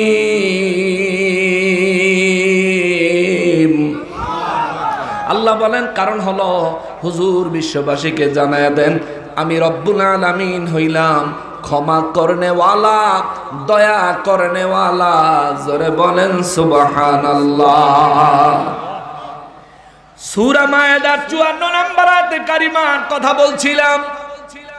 রব্বুল আলামিন বলেন দুনিয়ার সমস্ত ঈমানদারগুলি যদি আমার দিন থেকে বের হয়ে যায়, আমি আল্লাহ তাতে কিছু আসে যায় না। ফাসাফা ইয়াতিল্লাহু বিকৌমি ইউহিব্বুহুম ওয়া ইউহিব্বুনা। আল্লাহ বলেন আমি আল্লাহ নতুন একটা জাতি পৃথিবীতে পাঠাবো, ওই জাতিদেরকে আমি ভালোবাসবো, ওরাও আমাকে ভালোবাসবে। এবার আল্লাহর ভালোবাসা আমরা যদি পাইতে চাই নবীর মাধ্যমে পাইতে হবে। আর যে ব্যক্তি নবীর আনুগত্য, অনুসরণ, অনুকরণের মাধ্যমে, গোলামির মাধ্যমে আল্লাহর ভালোবাসা অর্জন করে, তার মর্যাদা হয় কত। আল্লাহ বলেন মান আদালি ওয়ালিয়া ফাকাদ আযাতুহু বিল হারব। যারা আমার হাবিবের গোলামির মাধ্যমে আমি রব্বুল আলামিনের ভালোবাসার পাত্র হয়ে যায়, ওই মানুষগুলার জন্য আমি আল্লাহর দরদ, আমি আল্লাহর মায়া, আমি আল্লাহর আন্তরিকতা এত পরিমাণে বাড়ে রে, দুনিয়ার কোনো মানুষ হোক, দুনিয়ার কোনো পশু হোক, আমার তামাম সৃষ্টি জগতের যেই হোক না কেন, আমার ওই মানুষটা যে আমাকে ভালোবাসে, যাকে আমি ভালোবাসি, এই মানুষটার সঙ্গে যে কেউ দুশ্মনী করবে, আমি আল্লাহ তার বিরুদ্ধে যুদ্ধের ঘোষণা দিলাম। জোরে বলেন আল্লাহু আকবার। এর মানে কি বুঝলেন? রব্বুল আলামিনকে যদি প্রাণ ভরে ভালোবাসতে পারি, আমাদের নিরাপত্তার দায়িত্ব নিবেন কে? আরো জোরে বলতে হবে কে? রব্বুল আলামিনকে কিভাবে ভালোবাসতে হবে তার বাস্তব প্রমাণ, বাস্তব শিক্ষা কোথায় পাবেন? ওলি আল্লাহদের দরবারে, ঠিক কিনা বলে? হাতে নাতে শিক্ষা। কোথায় কোথায় কোথায় কোথায়? বলবেন হুজুর ওলির দরবারে পাওয়া যাবে, বিষয়টা বুঝলাম না। বুঝেন নাই? আচ্ছা বুঝাইতেছি। রব্বুল আলামিন বলেন, ইয়া আইয়ুহাল্লাযীনা আমানুত্তাকুল্লাহ, হে ঈমানদারের দলেরা রে, তোমরা আমি আল্লাহকে ভয় করো। সুবহানাল্লাহ। কাকে ভয় করবে? জোরে বলেন আল্লাহকে। আরো জোরে বলেন আল্লাহকে।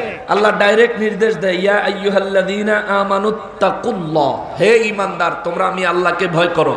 আল্লাহ কোন জায়গায় বলেন নাই যে হে ঈমানদার তোমরা আমি আল্লাহকে ভালোবাসো, এই নির্দেশ আল্লাহ দেন নাই। আল্লাহ বলেন যদি কেউ ভালোবাসতে চাও তাহলে নবীর কাছে যাও। সুবহানাল্লাহ। জোরে বলেন না সুবহানাল্লাহ। ভালোবাসার জন্য ঠিকানা দরবারে রিসালাত। আর আল্লাহ কয় ডাইরেক্ট যদি করতে চাও তাহলে আমারে ভয় করো। ইয়া আইয়ুহাল্লাযীনা আমানুত্তাকুল্লাহ, হে ঈমানদারের দল তোমরা আমি আল্লাহকে ভয় করো। এখন আমাকে ভয় কেমনে করবে এটা তো শিখার ব্যাপার আছে, এটাও তোমাকে শিখতে হবে। যেমন তেমন ভয় পাইলে হবে না, ভয় পাইতে হবে হাক্কা তুকাতিহি ওয়ালা তামুতুন্না ইল্লা ওয়া আনতুম মুসলিমুন। সূরা আলে ইমরানে আল্লাহ বলেন আমি আল্লাহকে ভয় করতে হবে, ভয় করার মতো করতে হবে, যথাযথভাবে ভয় করতে হবে। এ ঈমানদার, ও মুসলমান, এই মাঠের মধ্যে যারা আছেন জবান খুলে আমার একটা জবাব দিবেন, আমরা কি ঈমানদার না বেঈমান? সবাই জবান খুলে জবাব দেন, আমরা ঈমানদার না বেঈমান? আমরা ঈমানদার, আমরা ঈমানদার, আমরা ঈমানদার। তাইলে আমাদেরকে আল্লাহকে ভয় করার নির্দেশ দিতেছেন কি? জোরে বলেন কে? আমরা কি আল্লাহকে ভয় করি? আমরা আল্লাহকে ভয় করি? আসলে করি? অবশ্যই করি।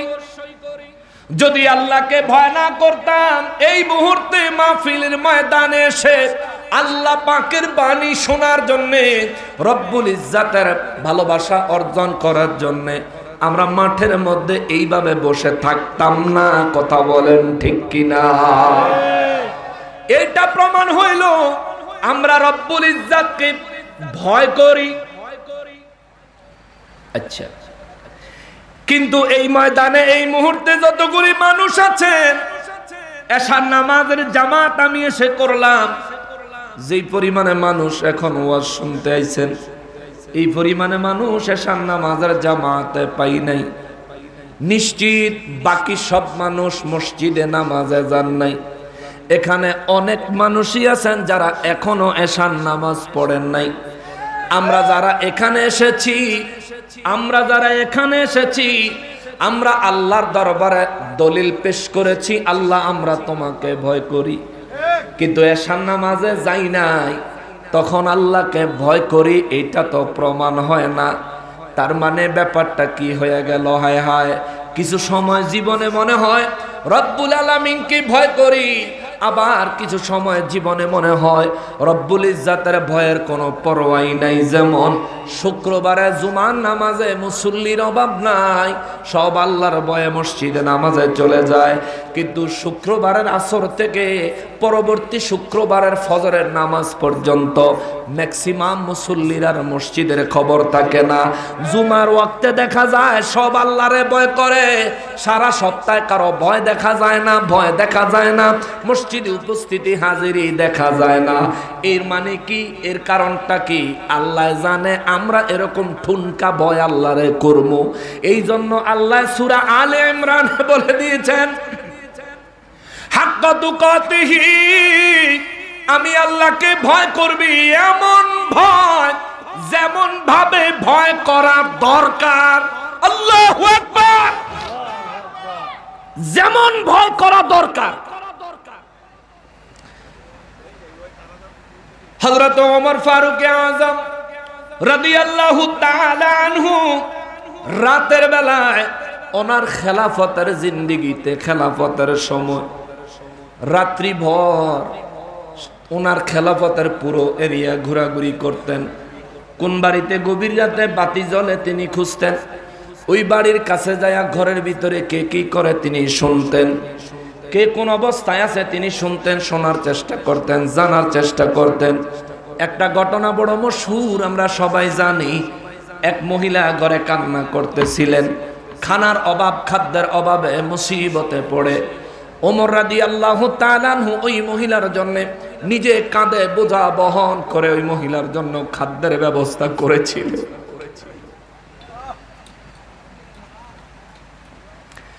মহিলার ঘরের সামনে যায়া যখন তিনি কান্না শুনলেন, বাইরের থেকে সালাম দিয়া ডাক দিলেন, মাগো কান্দেন কেন? মহিলাটা জবাব দেয়, 3 দিন হইছে ঘরে চুলা জ্বলে না, বাচ্চাগুলো ক্ষুধার যন্ত্রণায় মৃত্যুর মুখোমুখি ছটফট করতেছে, বারবার আমার কাছে খানা চায়, আমি খানা কোত্থেকে দিব? আমার ঘরে 1 চিমটি আটাও নাই, 1 মুষ্টি গমও নাই। আমি চুলার মধ্যে পাতিল দিয়া, পাতিলের মধ্যে পাথর দিয়া, ওই পাথরের সঙ্গে পানি দিয়া ঢাকনা লাগায়া আজকে 3 দিন যাবত শুধু জাল দেই, শুধু জাল দেই। আর বাচ্চাদেরকে বলি, খানা রান্না হইতেছে, রান্না হইলে তোমাদেরকে দিব, কিন্তু আমি তো মা, আমার ইচ্ছা করে আমার কলিজাটা খুলে আমার বাচ্চাদের জন্য রান্না করে দেই, কিন্তু তাও তো সম্ভব হয় না। এমন কি মুসিবতে পড়লাম, রব্বুল আলামিন কি আমার একটু সহায়তা করবেন না? খলিফাতুল মুসলিমিন আমিরুল মুমিনিন ওমর কি আমার খবর নেয় না? আমিরুল মুমিনিনের বিরুদ্ধে রব্বুল আলামিনের দরবারে আমি অবশ্যই বিচার দিব। মালিক, যার খেলাফতে আমি ছিলাম, না খেয়েছিলাম, সে আমার খবর নেয় নাই। ওমর রাদিয়াল্লাহু 2 চোখের পানি ছেড়ে দিয়া কয়, মাগো ওমরের বিরুদ্ধে আপনি অবশ্যই বিচার দিবেন। ও মা, ওমরের বিরুদ্ধে অবশ্যই আপনি বিচার দিবেন। তবে আপনি যদি নারাজ না হন গো মা, আপনার জন্য কিছু খানার ব্যবস্থা আমি করতে পারি। আর আগামী কালকে যদি ওমরের দপ্তরে আপনি যান, আমি ওমরের দপ্তরে উপস্থিত থাকবো, আপনার পক্ষ হয়ে ওমরের কাছে আপনার পক্ষে কথা বলবো। মহিলা বলে, আপাতত বাচ্চাগুলোর খাবারের জন্য কিছু খাবার হইলে তো ভালো হয়। ওমর রাদিয়াল্লাহু তাআলা আনহু পাগলের মতো ছুটেছেন রাষ্ট্রীয় কোষাগারে, দৌড়ে যায় কোষাগারটা খুলছেন, খুইলা কোষাগারে ডুইকা নিজের মাথায় আটার বোঝা, উজির নাজির আরো কত লোক, কত সাহাবায়ে কেরাম সবাই দৌড়ে আসছে, হুজুর আমার কাছে দেন, আমি নিয়ে যাই। আপনি আমিরুল মুমিনিন, আপনি খলিফাতুল মুসলিমিন, আপনি কেন নিজের মাথায় বোঝা বহন করবেন? ওমর রাদিয়াল্লাহু কয়, তোমরা সরে যাও, আমি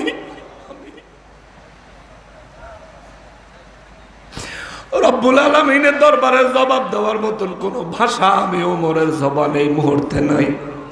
আমার কাজ আমারে করতে দাও। আল্লাহ যদি আমারে জিজ্ঞাসা করে, ওমর তোর খেলাফতে ছিল, না খায়া থাকলো কেন? আমি ওমর কি জবাব দিব? নিজের মাথায় বোঝা বহন করে রাতের বেলায় ওই মহিলার বাড়িতে খানা পৌঁছায়া দিছেন, আটা পৌঁছায়া দিছেন। পরের দিন ওই মহিলায় ওমর রাদিয়াল্লাহু দরবারে আসছে, আয়েশা ছায়া দেখে রে, গত রাতে যেই মানুষটা মাথায় বহন করে আটার বোঝা মহিলার ঘরে নিয়ে দিছে, ওই মানুষটাই খলিফাতুল মুসলিমিন আমিরুল মুমিনিন ওমর ফারুক আযম। জোরে বলেন সুবহানাল্লাহ। মহিলা দুইটা হাঁটু জমিনে ফালায়া দুইটা হাত জোর করে চোখের পানি ছাইরা দিয়া কয়, ও আমিরুল মুমিনিন, গত রাতে আমি আপনাকে চিনতে পারি নাই। যদি আপনারে চিনতাম তাইলে কখনোই এত কর্কশ ভাষায় কথা বলতাম না। যদি আপনারে চিনতাম আমি কখনোই আপনার মাথায় বহন করা আটা গ্রহণ করতাম না, আপনাকে কখনোই মাথায় বোঝা বহন করে আমার ঘরে খাবার পৌঁছে দেওয়ার জন্য বলতাম না। আমিরুল মুমিনিন, আমাকে ক্ষমা করে দেন। ওমর রাদিয়াল্লাহু তাআলা আনহু বলেন, মাগো আপনি হাঁটু গেড়ে না বসে দয়া করে আপনি একটু দাঁড়ায় যান। মহিলাটা দাঁড়ায় গেল। ওমর রাদিয়াল্লাহু খুলাফায়ে রাশিদিন, নবীজির প্রিয় সাহাবী, যার নেক আমল সম্পর্কে নবী বলেন, আসমানে যত তারকা আছে তার সমতুল্য নেক আমল আমার ওমরের আছে। ওই ওমর রাদিয়াল্লাহু মহিলারে কয়, মাগো আপনি দয়া করে একটু দাঁড়ায় যান। এবার ওমর রাদিয়াল্লাহু নিজের হাঁটু গেড়ে ওই মহিলার সামনে বসে দুই হাত জোর করে কয়, মাগো ও মা, আপনি আমারে মাফ করে দেন। আমি আপনার দায়িত্ব পালন করতে পারি নাই। আমার উচিত ছিল 3 দিন আগে আপনার বাড়িতে খানা পৌঁছে দেওয়া। মা, আমি করতে পারি নাই। আপনি বলেছেন রব্বুল আলামিনের দরবারে আমি ওমরের বিরুদ্ধে নালিশ করবেন গো মা। আপনার সামনে ওমর দুই হাত জোর করে হাঁটু গেড়ে বসা। ও মা, আপনার যেই শাস্তি দিতে মনে চায় আমারে দেন, তবুও রবের দরবারে আমি ওমরের বিরুদ্ধে কোনো নালিশ করিয়েন না। জোরে বলেন আল্লাহু আকবার। আল্লাহরে এমন ভয় করা লাগবো, আল্লাহকে ভয়টা এমন ভাবে করা লাগবো। ওই ওমর রাদিয়াল্লাহু তাআলা আনহু, যার লেখা একটা চিঠিতে সাগরের পানি বইতে আরম্ভ করে। আল্লাহু আকবার। ওই ওমর রাদিয়াল্লাহু আরো একদিন ছদ্মবেশে মরুভূমির মাঝখান দিয়ে রওনা করেছেন। মরুভূমির মধ্যে একজন রাখাল ছিলেন। ওই রাখালে বকরি চড়াইতেছিলেন। ওমর রাদিয়াল্লাহু ছদ্মবেশে ওমর রাদিয়াল্লাহু তাআলা আনহুরে দেখা চিনা যায় না। ওমর রাদিয়াল্লাহু তাআলা আনহু ওই রাখালের কাছে যায়, কয়, রাখাল রে, আমরা বহুত দূরের থেকে আইছি রে রাখাল, তোমার এই জায়গার মধ্যে যে বকরি আছে এখান থেকে একটা বকরি আমাদেরকে দিয়ে দাও। রাখাল বলে, দেওয়া যাবে না। ওমর রাদিয়াল্লাহু বলে, কেন? বলে, আমি আমার মালিকের কাছে কি হিসাব দিব? ওমর রাদিয়াল্লাহু বলেন, আমি টাকা দিয়া কিনে নেই, আমরা তোমাকে এর মূল্য পরিশোধ করি, তবু তুমি আমাদেরকে একটা বকরি দাও, একটা দুম্বা দাও, আমরা জবাই করে খাবো। ওই রাখাল বলে, না, আপনার কাছে বিক্রি করা যাবে না, কারণ বিক্রি করার অনুমতি আমার মুনিব আমারে দেয় না। জোরে কল সুবহানাল্লাহ। ওমর রাদিয়াল্লাহু তাআলা আনহু বলেন, এ রাখাল, এখানে তো অনেকগুলো বকরি আছে, একটা বকরি যদি আমার কাছে বিক্রি করো, তোমার মুনিব সন্ধ্যায় ফিরে গেলে সে দেখবে না, বলতে পারবে না এত বকরির ভিড়ে একটা বকরি কম আছে, বুঝবে না। আমি তোমার ডাবল মূল্য আমি তোমাকে তার থেকে 3 গুণ বেশি মূল্য দিতে চাই, 3 গুণ বেশি মূল্য নাও, তবু আমার একটা বকরি দাও। ওমর রাদিয়াল্লাহু তাআলা আনহু যখন এই কথা বললেন, ওই রাখালটা 2 চোখের পানি ছেড়ে দিছেন, হাঁটু গেড়ে জমিনে 2 হাঁটু জমিনে ফেলে বসে গেছেন। ওমর রাদিয়াল্লাহু তাআলা আনহু বলেন, এ রাখাল, আমার কথায় বুঝি তুমি মনে কষ্ট পাইলা? বলে, না না না, আপনার কথায় মনে কষ্ট পাই নাই। ওমর রাদিয়াল্লাহু তাআলা আনহু ছদ্মবেশে তিনি বলেন, তাইলে তুমি কান্দো কেন? রাখাল বলে, আপনি আমার কাছে একটা বকরি চাইছেন, আমি ইচ্ছা করলে আপনাকে এমনিতে দিয়ে দিতে পারি, আমার দুনিয়ার মুনিব দেখবে না। আপনি আমার কাছ থেকে কিনতে চাইছেন, আমি ইচ্ছা করলে বিক্রি করে দিতে পারি, আমার দুনিয়ার মুনিব তো দেখতো না। কিন্তু যার চোখকে ফাঁকি দেওয়া সম্ভব না, আমার ওই আল্লাহ তো দেখবে।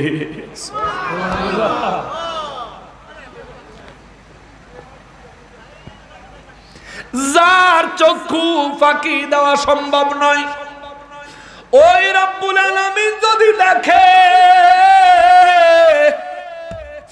আজকে আমি রাখাল, হাসরের ময়দানে আমি আসামি হয়ে যাব।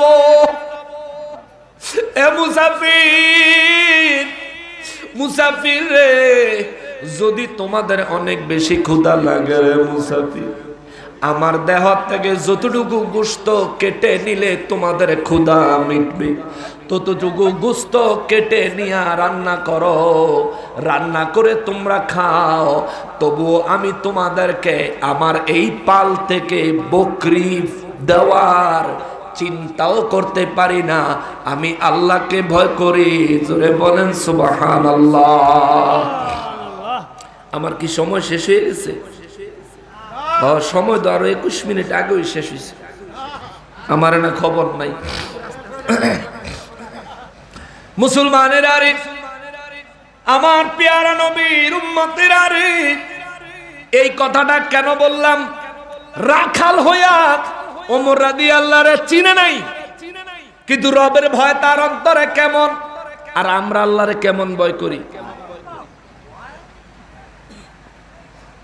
চান্স পাইলে ওজনে কম দিয়া দেই, ঠিক না? ফলের দোকানে কাস্টমারে বাচ্চা বাচ্চা ভালো ফল যেই প্যাকেটে দিছে, দোকানদারে সেই প্যাকেট তলে থুইয়া ফসাটা মাইপা দিয়ে দিছে, ঠিক কিনা বলে? গরুর গোশতের দোকানদার ওজন যখন দেয় মনে হয় 300 গ্রাম গোশত বেশি দিছে, তরকারির দোহানো নিয়ে মাপলে দেখা যায় 400 গ্রাম কম, ঠিক কিনা বলে? আমরা মুসলমান।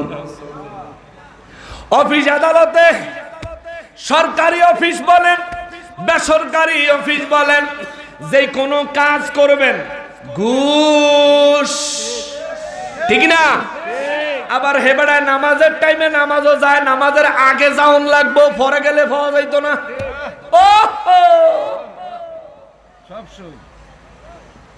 মুসলমান মসজিদের সামনের কাতারে মসজিদের কমিটির বড় গুরুত্বপূর্ণ পদের লোক সারা বছর করে সুদের ব্যবসা, আসেনি? জোরে কোন আসেনি? হ্যাঁ জোরে বলেন আসেনি? আপনি সারা বছর সুদের ব্যবসা করবেন, আবার সামনের কাতারের মুসল্লি হইতে চাইবেন।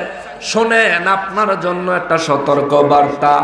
আপনার মরণের আগে আল্লাহ যেদিন চাইব আপনার ইমাম বানাইব একটা ওহাবি, একটা আহলে হাদিসের বেয়াদবের, কোন সুফিবাদী, কোন সুন্নি আলেমের আপনি ইমাম হিসাবে পাবেন না। কথা কোন ঠিক কিনা? দেশে মসজিদ ওহাবি ইমাম কিল্লিগা রাহে জানেন? আমাগো খাসিয়তে, এটা আমাদের খাসিয়ত। আমরা সুদ খামু, মিশা কথা কমু, ওজনে কম দিমু, আরেকজনের জমি লাইল ঠেলমু, জিয়ারে ঠগাইয়া ভূতেরে জিতাইয়া দিমু, ছোট ভূতেরে জিতাইয়া বড় ভূতেরে ঠগাইয়া দিমু, বড় ভূতের বিদেশের কামাই দিয়া ছোট পোলারে বাদশা বানায়া বড় পোলারে ফকির বানায়া দিমু। আমার মতো জালিমের জন্য সুন্নি ইমাম নসিবে হবে না, ঠিক কিনা বলেন? আল্লাহু আকবার ইয়া রাসূলুল্লাহ ইয়া গাউসুল আলম দস্তগীর জিন্দাবাদ জিন্দাবাদ। আপনারা মনে হয় কষ্ট পাইতেছেন, আমি উচিত কথা এমনি কই। আমরার খাচ্ছতে আমাকে লাগা ওয়াহাবি মৌলবি জুড়ে আমাকে পোলা প্যান্টি মাদ্রাসা পড়ামু, একটা সুন্নি মাদ্রাসা পাই না। কিল্লিগা জানেন? নিশ্চয় বাবার রোজগারে ভেজাল আছে। আপনি পোলা প্যান্টে হারাম পথে ইনকাম করে খাওয়ান, এই পোলা পাইনের শরীরে আপনি হারাম ঢুকাইছেন। এই পোলা পাইন মুমিন ওলি আল্লাহর সোহবতে যাওয়ার সুযোগ না পাওয়ার সম্ভাবনাই বেশি। এর লেগে আপনি ওয়াহাবি মৌলবি ছাড়া সয়ে দেন না, ওয়াহাবিগো মাদ্রাসা ছাড়া সয়ে দেন না। সুন্নিদার মাদ্রাসাত গেলে আপনার পরিবেশ পছন্দ হয় না, আপনার পড়া পছন্দ হয় না, আপনার খাওন পছন্দ হয় না, আপনার যত সব সমস্যা সুন্নি মাদ্রাসাত গেলে। আর ওয়াহাবি মাদ্রাসাত দিলে আপনার ফুলারে হুজুরে ধরে ধরে আকাম করে, আপনার হেডাই মজা লাগে।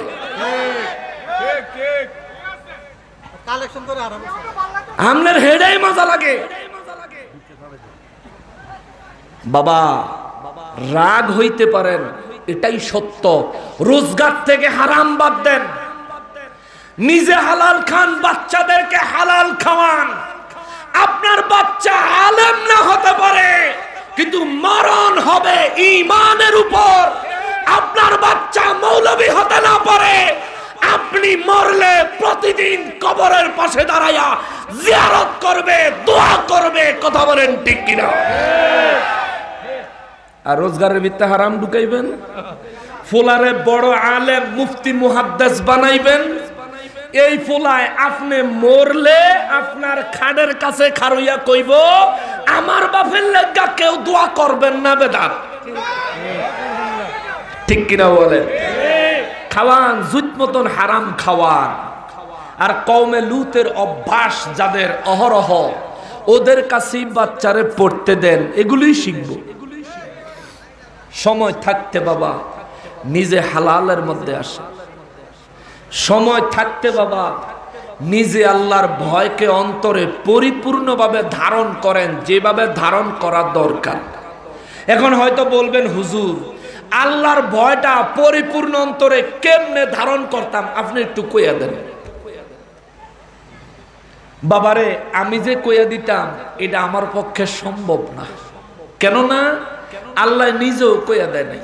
সুবহানাল্লাহ, আল্লাহ এই ভেদ গোপন রেখে দিছে। আল্লাহ বলেন ইয়া আইয়ুহাল্লাযীনা আমানুত্তাকুল্লাহ, হে ঈমানদার, যদি আমি আল্লাহকে তোমরা ভয় করতে চাও, আমি আল্লাহকে ভয় করবা, অবশ্যই করবা। তবে যথাযথ ভয় যদি করতে চাও, ওয়াকুনু মা'আস সাদিকিন। কেমনে ভয় করবি কবু না, জাগা দেখাইয়া দিমু। আমার নেক বান্দা, আমার সত্যবাদী বান্দা, আমার ওলি আল্লাহদের সোহবত হাসিল করো। জোরে কন্যা সুবহানাল্লাহ। ওলিদের সোহবত ছাড়া আল্লাহর পরিপূর্ণ ভয় শিক্ষা করার কোনো সুযোগ। তাইলে ওলিদের দরবার আল্লাহ পাক কোরআনুল কারীমে আরেক আয়াতে বলেন ইন্না রাহমাতাল্লাহি করিবুম মিনাল মুহসিনিন। আমার মুহসিন বান্দা যারা, আমার ওলি যারা, ওদের দরবারগুলি, ওদের কাছে আমি আল্লাহর রহমত। জোরে কন্যা সুবহানাল্লাহ। ওলিদের দরবার রহমতের দরবার। ওলিদের দরবারে গেলে তাকওয়া শিখা যায়, আল্লাহর ভয় অন্তরে পয়দা করা যায়, নবীর ভালোবাসা শিখা যায়। ওলিদের সোহবতে থাকলে আল্লাহর রহমত পাওয়া যায়। কথা বলেন ঠিক কিনা? জোরে বলেন ঠিক কিনা? কিতা করলাম আপনাদেরকে একটা বাস্তবতা দেখায়। আতর আছে কারো কাছে? দেনছে আমার একটা আতর দেন। ওলিদের কাছে আল্লাহর রহমত, তাইলে আমরা যাব কেন? আল্লাহ যে বললেন ওয়াকুনু মা'আস সাদিকিন, তোমরা সৎসঙ্গ লাভ করো, ওই সত্যবাদীদের সঙ্গ লাভ করো। কেন বললেন? আল্লাহ কয় ইন্না রাহমাতাল্লাহি করিবুম মিনাল মুহসিনিন। আমার মুহসিন বান্দাদের কাছে আমি আল্লাহর রহমত। জোরে কন্যা সুবহানাল্লাহ। এখন ওলিদের কাছে যাইতাম, ওলিদের কাছে রহমত। আমি গেলে কি ফায়দা হবে? এক নাম্বার ফায়দা দেখেন, এটা কি? আতর। এইটা আমি আমার হাতে লাগাইলাম, আর কেউ দিব না। এই ঘষা দিলাম, গ্রান পাইছে আপনি কদ্দুর পাইছেন নি? গ্রান একটুও পান না, পাইছেন না? পাইছেন? মাশাআল্লাহ, আপনি পাইছেন? আপনি আপনারা পাইছেন নি? পাইছেন নি? পান নাই। ওনারা পাইলো, উনিও পাইলো, শেষে যখন কইছে পায় না, কাছে নিয়ে দিছি আর পাইছে। ওনা এমনই পাইছে, কাছে নিয়ে দিলাম আর একটু পাইলো। আপনি যে ফান নাই, আমি কি এহেন তেনে আপনার নাহ হাতটা দিতাম ফার্মো? আর আমি কি এহেন তেনে এত কষ্ট কইরা আমার আতর আমার হাত আপনার নাক পর্যন্ত আগাইয়া দিমু? এত ঠেকা। এই কথাটা বললাম এই কারণে, আল্লাহ বলেন ইন্না রাহমাতাল্লাহি করিবুম মিনাল মুহসিনিন। আমার ওলিদের দরবারে আমি আল্লাহর রহমত বর্ষণ হয়। ওলির দরবার রহমতের দরবার। এই জন্য আল্লাহ বলেন ওয়া কুনু মা'আস সাদিকিন। ওলিদের সঙ্গ লাভ করো, তাদের কাছে যাও। কেননা আতর আমার হাতে দিছি, সুগন্ধি আমি তো পাইছি। তারার হাতে গায়ে আতর দেই নাই, তারা সুগন্ধি পাইছে, আপনাদেরকেও দেই নাই, আপনারা সুগন্ধি পান নাই। তারা পাইল কেন? কাছে থাকার কারণে। আপনারা পান নাই কেন? দূরে থাকার কারণে। আল্লাহ কয় রহমত আমার অলির কাছে, যে কাছে যাইবি সে রহমত পাইবি। সুবহানাল্লাহ, আল্লাহু আকবার। নেন নেন ইয়া রাসূলুল্লাহ, হুশিয়ার সাবধান। এরপরে এর চাইতে ভালোভাবে বোঝানোর মতন জ্ঞান আর আল্লাহ আমার দেয় নাই। এইটুক এইটা লাস্ট। এর চেয়ে ভালোভাবে বোঝানোর মতো জ্ঞান আল্লাহ আমার দেয় নাই। আমার হাতে আতর দিলাম, সুগন্ধি যারা কাছে রইল তারা অটোমেটিক পাইল, যারা দূরে রইলেন পাইলেন না। অলির দরবারে যান না, অলি আল্লাহর কিচ্ছু আসে যায় না, লোকসান হচ্ছে আপনার। আর আজকে বাংলার জমিনে নীল নকশা একে একে চক্রান্ত করে করে আল্লাহর ওলিদের দরবারগুলি পরিকল্পিতভাবে যারা হামলা চালাচ্ছে, আল্লাহর ওলিদের দরবারগুলো যারা ভাঙচুর করে, মানুষ রহমত পাবে, রহমত পাওয়ার ওই ঠিকানা যারা গুড়িয়ে মুছে দিতে চায়, নিঃসন্দেহে টুপি পাঞ্জাবিওয়ালা ডাইরেক্ট ইহুদিদের দালাল। এরা ইহুদিদের এজেন্ডা বাস্তবায়ন করতে চায়। ওলি আল্লাহদের আনিত শান্তিপূর্ণ ইসলামকে বরবাদ করে দিতে চায়। মনে রাখবা, ওলিদের দুশ্মনী করলে তাদের বিরুদ্ধে যুদ্ধ ঘোষণা করেছেন কি? ফেরাউন চেষ্টা করেছে আল্লাহর সাথে যুদ্ধ করতে, নমরুদ চেষ্টা করেছে আল্লাহর সাথে যুদ্ধ করতে। পরিশেষে পরিণতি হয়েছে চরম লাঞ্ছনাকর, অপমানজনক। তোমাদের জন্যও ওই অপমানজনক লাঞ্ছনাকর পরিণতি অপেক্ষা করছে, ঠিক কিনা বলেন? তোমরা মনে করো আমরা সুন্নিরা তোমরা রে কি করবো? আমাগত ঠেয়াকা তো করে কিছু করতাম? যে করব 1450 বছর আগেই ঘোষণা দিয়ে রাখছি।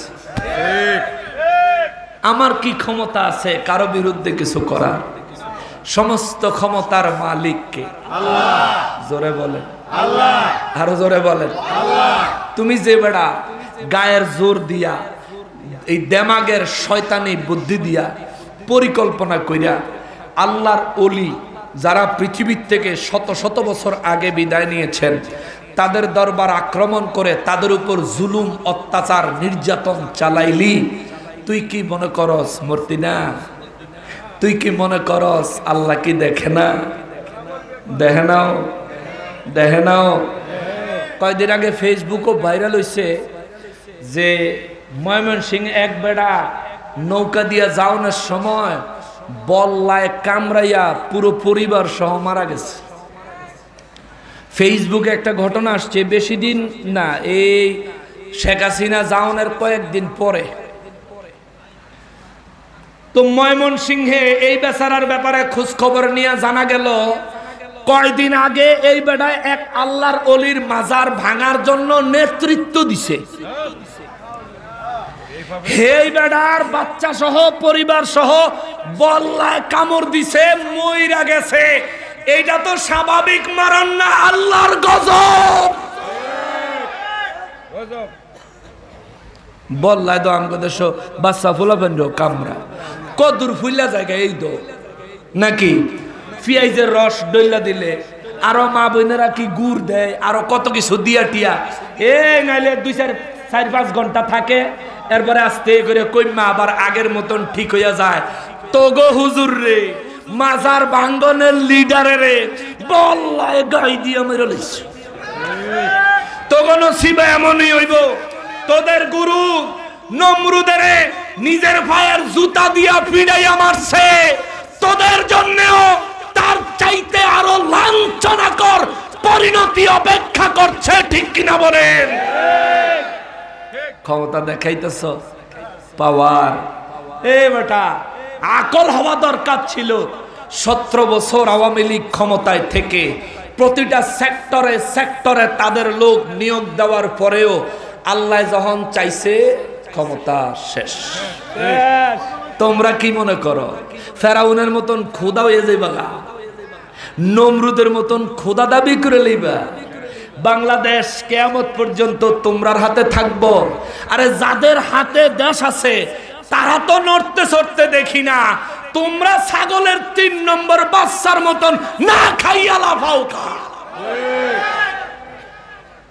যারা মূল ক্ষমতায় আছে হেরারা তো এইসব ব্যাপারে কথা বলতে দেখি না। তোরা ছাগলের 3 নম্বর বাচ্চার মতন তিরিং তিরিং করস, বেশি লাফাইস না। তাড়াতাড়ি খিদা লাগলে দুধ পাইতি না, কারণ যে দুইটা খাওয়াই না এটা খাইয়া দুধ শেষ কইরা তুইয়া দিছে। তুই ফাদাম দামায় না পাইবি দুধ, না পাইবি মুদ। আল্লাহ হেদায়েত নসিব করুক, জোরে করা আমিন। মুসলমানের আরে আমার পেয়ারা নবীর উম্মতিরা রে, রব্বুল আলামিন বলেন আমাকে ভয় করো, ভয় করার মতো করো। কষ্ট হইতে সামনে গো। আমি বাবা সারা রমজান মাস কোনো ওয়াজ করি নাই। আমি কোনো বছর রমজান মাস ওয়াজ রাখি না, মাহফিল রাখি না। রাখলে করণ যাইতো ডেলি অন্তত পক্ষে 2টা করণ যাইতো, কিন্তু রাখি না। একটা কারণ হইল রমজানে একটু আল্লাহ এবং তার রাসূল সাল্লাল্লাহু আলাইহি সাল্লামের মহব্বতে কিছু সময় ব্যয় করার চেষ্টা করি। তো পুরো রমজান মাস 1 মাস বক্তব্য না দেওয়ার কারণে আজকে হঠাৎ করে প্রথম বক্তব্য, এখন গলায় একটু তেরিবেরি করব। আবার কালকা যদি ওয়াজ করন যায় তাহলে আবার দুনিয়াটা কিয়ামত করে লাগবে। কিন্তু কালকা এই টাইমে থাকবো বিমানও। আল্লাহ তাআলা যদি সহি সালামতে নেয়, হায়াত যদি দান করেন, আগামীকাল আল্লাহ চাহে তো মিশর, জর্ডান, ফিলিস্তিন এবং ইরাক সফরে আমি এবং আমার ভাই শ্রদ্ধাভাজন ভাই মুফতি আলাউদ্দিন জিয়াদি সাহেব সহ আমরা এক কাফেলা, অনেক লোক এক কাফেলা, আমরা আগামীকাল রওনা হয়ে যাব। আজকে প্রোগ্রামটা রাখতে চাই নাই, কিন্তু যে বেচারা দাওয়াত দিছে, এই বেচারা এত আদবী মানুষ, এত মহব্বতের মানুষ, এত সুন্দর করে কথা কইছে, মাহফিল না রাখা পারি নাই। তো রাখলাম, দিনের খেদমত করলাম হৃদয় থেকে। আমার সাথে কথা ছিল 8টার থেকে 9:30। ওয়াদা দিছে এশার নামাজ পড়বো, চেষ্টা করবো এই এশার নামাজের জামাত ধরার। আলহামদুলিল্লাহ আল্লাহ তাও নসিব করছে। আইসি 9:30 বেলে শেষ করতাম, 10টা 8 মিনিট বাজে, কারো হাতে গড়ি নাই না, হেরা ছাড়তো না সারা রাত গেলেও, কিন্তু 2 ঘন্টা হয়ে গেছে। হুজুর রে নিয়ে আসেন। মুহতারাম হাজিরিন, আমি যেটা শুরু করছি আমি এটা কমপ্লিট করে দিচ্ছি। শোনেন, আল্লাহর ওলিদের দরবারে যাইয়েন, গেলে আপনার লাভ হবে। যারা আল্লাহর ওলিদের দরবারগুলো ভাঙতেছে এদের পরিচয়টা একটু জানেন। দুনিয়াতে আমরা যারা বেঁচে আছি ওরা আমাদের কত বড় দুশমন চিন্তা করেন। শত শত বছর আগে আমাদের মুরব্বী আল্লাহর ওলিরা দুনিয়ার থেকে পর্দা করেছেন। ওই মুরব্বীরা যারা ইন্তেকাল করেছেন আল্লাহর ওলিরা, তারাও এই বর্তমান প্রজন্মের ইয়াজিদ বাহিনীর হিংসাত্মক এবং ধ্বংসাত্মক মনোভাব থেকে রক্ষা পায় নাই। এবার আপনি চিন্তা করে দেখেন, এরা আপনার আমার কত বড় দুশ্মন। চিন্তা করে দেখেন, আমি আর আপনি জিন্দা আছি দেখে হেরা ডাইরেক্ট আমার ঘরে কিছু কইতারে না, কারণ হ্যাঁ 10টা দিলে আমি 2 হইলেও তো দিব, ঠিক না? কিন্তু আল্লাহর ওলির দরবারে যায় চিন্তা করে, মরে গেছে হেবেটার কবরের উপরে জামলা তা করি, সুন্নিরা কষ্ট পাইব। আরে বেয়াকুব, আল্লাহ 1450 বছর আগে অ্যাডভান্স কষ্ট পায়া রাখছে। মান আদালি ওয়ালিয়ান ফাকাদ আযানতুহু বিল হারব। আমার ওলিদের দুশমনি আমি আল্লাহর কষ্টের কারণ, আমার ওলিদের দুশমনি আমি আল্লাহর নারাজ হওয়ার কারণ। কেমন নারাজ হওয়ার কারণ জানো বান্দারে? এমন নারাজ হওয়ার কারণ, যেই নারাজ হওয়ার পরে আমি রব্বুল আলামিন বান্দার বিরুদ্ধে, মানুষের বিরুদ্ধে জিহাদের ঘোষণা দেই। জোরে বলেন আল্লাহু আকবার। আল্লাহু আকবার। আল্লাহ তাদেরকে হেদায়েত দিক, জোরে কোন আমিন। আর জোরে বলেন আমিন। তাইলে আল্লাহ বলেন হ, আপনারা এখনো বই রয়েছেন কে? আমি কিন্তু আধা ভত্ত থুয়ে যাবো না। রব্বুল আলামিন বলেন, দুনিয়ার ইমানদারেরা, এই কথাটা আমি কেন আনলাম? রমজান মাস আমরা ইবাদত করেছি, রমজান মাস আমরা অনেক গুনাহের কাছ থেকে রোজা হিসেবে আমরা ফিরত ছিলাম, বেঁচে ছিলাম। অনেক পাপ আমরা করি নাই মাহে রমজানকে কেন্দ্র করে। রমজান শেষ হয়ে গেছে, এখন আমরা কি আবার গুনাহে লিপ্ত হয়ে যাব? বলেন লিপ্ত হয়ে যাব? যদি লিপ্ত হয়ে যায়, আল্লাহ এবং তার রাসূল সাল্লাল্লাহু আলাইহি ওয়াসাল্লামের কোনো ক্ষতি বরং সূরা মায়েদার 54 নম্বর আয়াতে আল্লাহ কয়, আমি তোদেরকে ধ্বংস করে আরেকটা জাতি পাঠাবো, যাদেরকে আমিও ভালোবাসবো, যারা আমাকে ভালোবাসবে। জোরে কন্যা সুবহানাল্লাহ। এরপরে রব্বুল আলামিন বলেন, আযিল্লাতিন আলাল মুমিনিন, আমি রব্বুল আলামিন মুমিনদের জন্য হইলাম কোমল। সুবহানাল্লাহ কর। আল্লাহ বলতে পারতেন মুমিনদের জন্য আমি নরম, আল্লাহ বলতে পারতেন মুমিনদের জন্য আমি দয়াবান, কিন্তু আল্লাহ সমস্ত শব্দ ভান্ডার থেকে রব্বুল ইজ্জাত একটা শব্দ মোবারক আমার আল্লাহ নির্বাচন করলেন, আজিল্লাতিন। আমি কোমল, আমি কোমল, আমি কোমল। আলাল মুমিনিন, মুমিনদের উপরে। জোরে বলেন সুবহানাল্লাহ। মুমিনদের উপর আল্লাহ কোমল, মুমিনদের উপর আল্লাহ কোমল। কেমন কোমল? যদি এই কথার ব্যাখ্যা করি, রব্বুল আলামিন মুমিনদের উপরে কোমল। আমরা যারা ইমানদার, আমরা অসুস্থ হইনি। কথা কয় না? অপেক্ষা করতেছেন তাহিরি সাহেবের জন্য। আমার পরে হুজুর আরেকজন আইব, এর পরে তাহিরি সাহেব।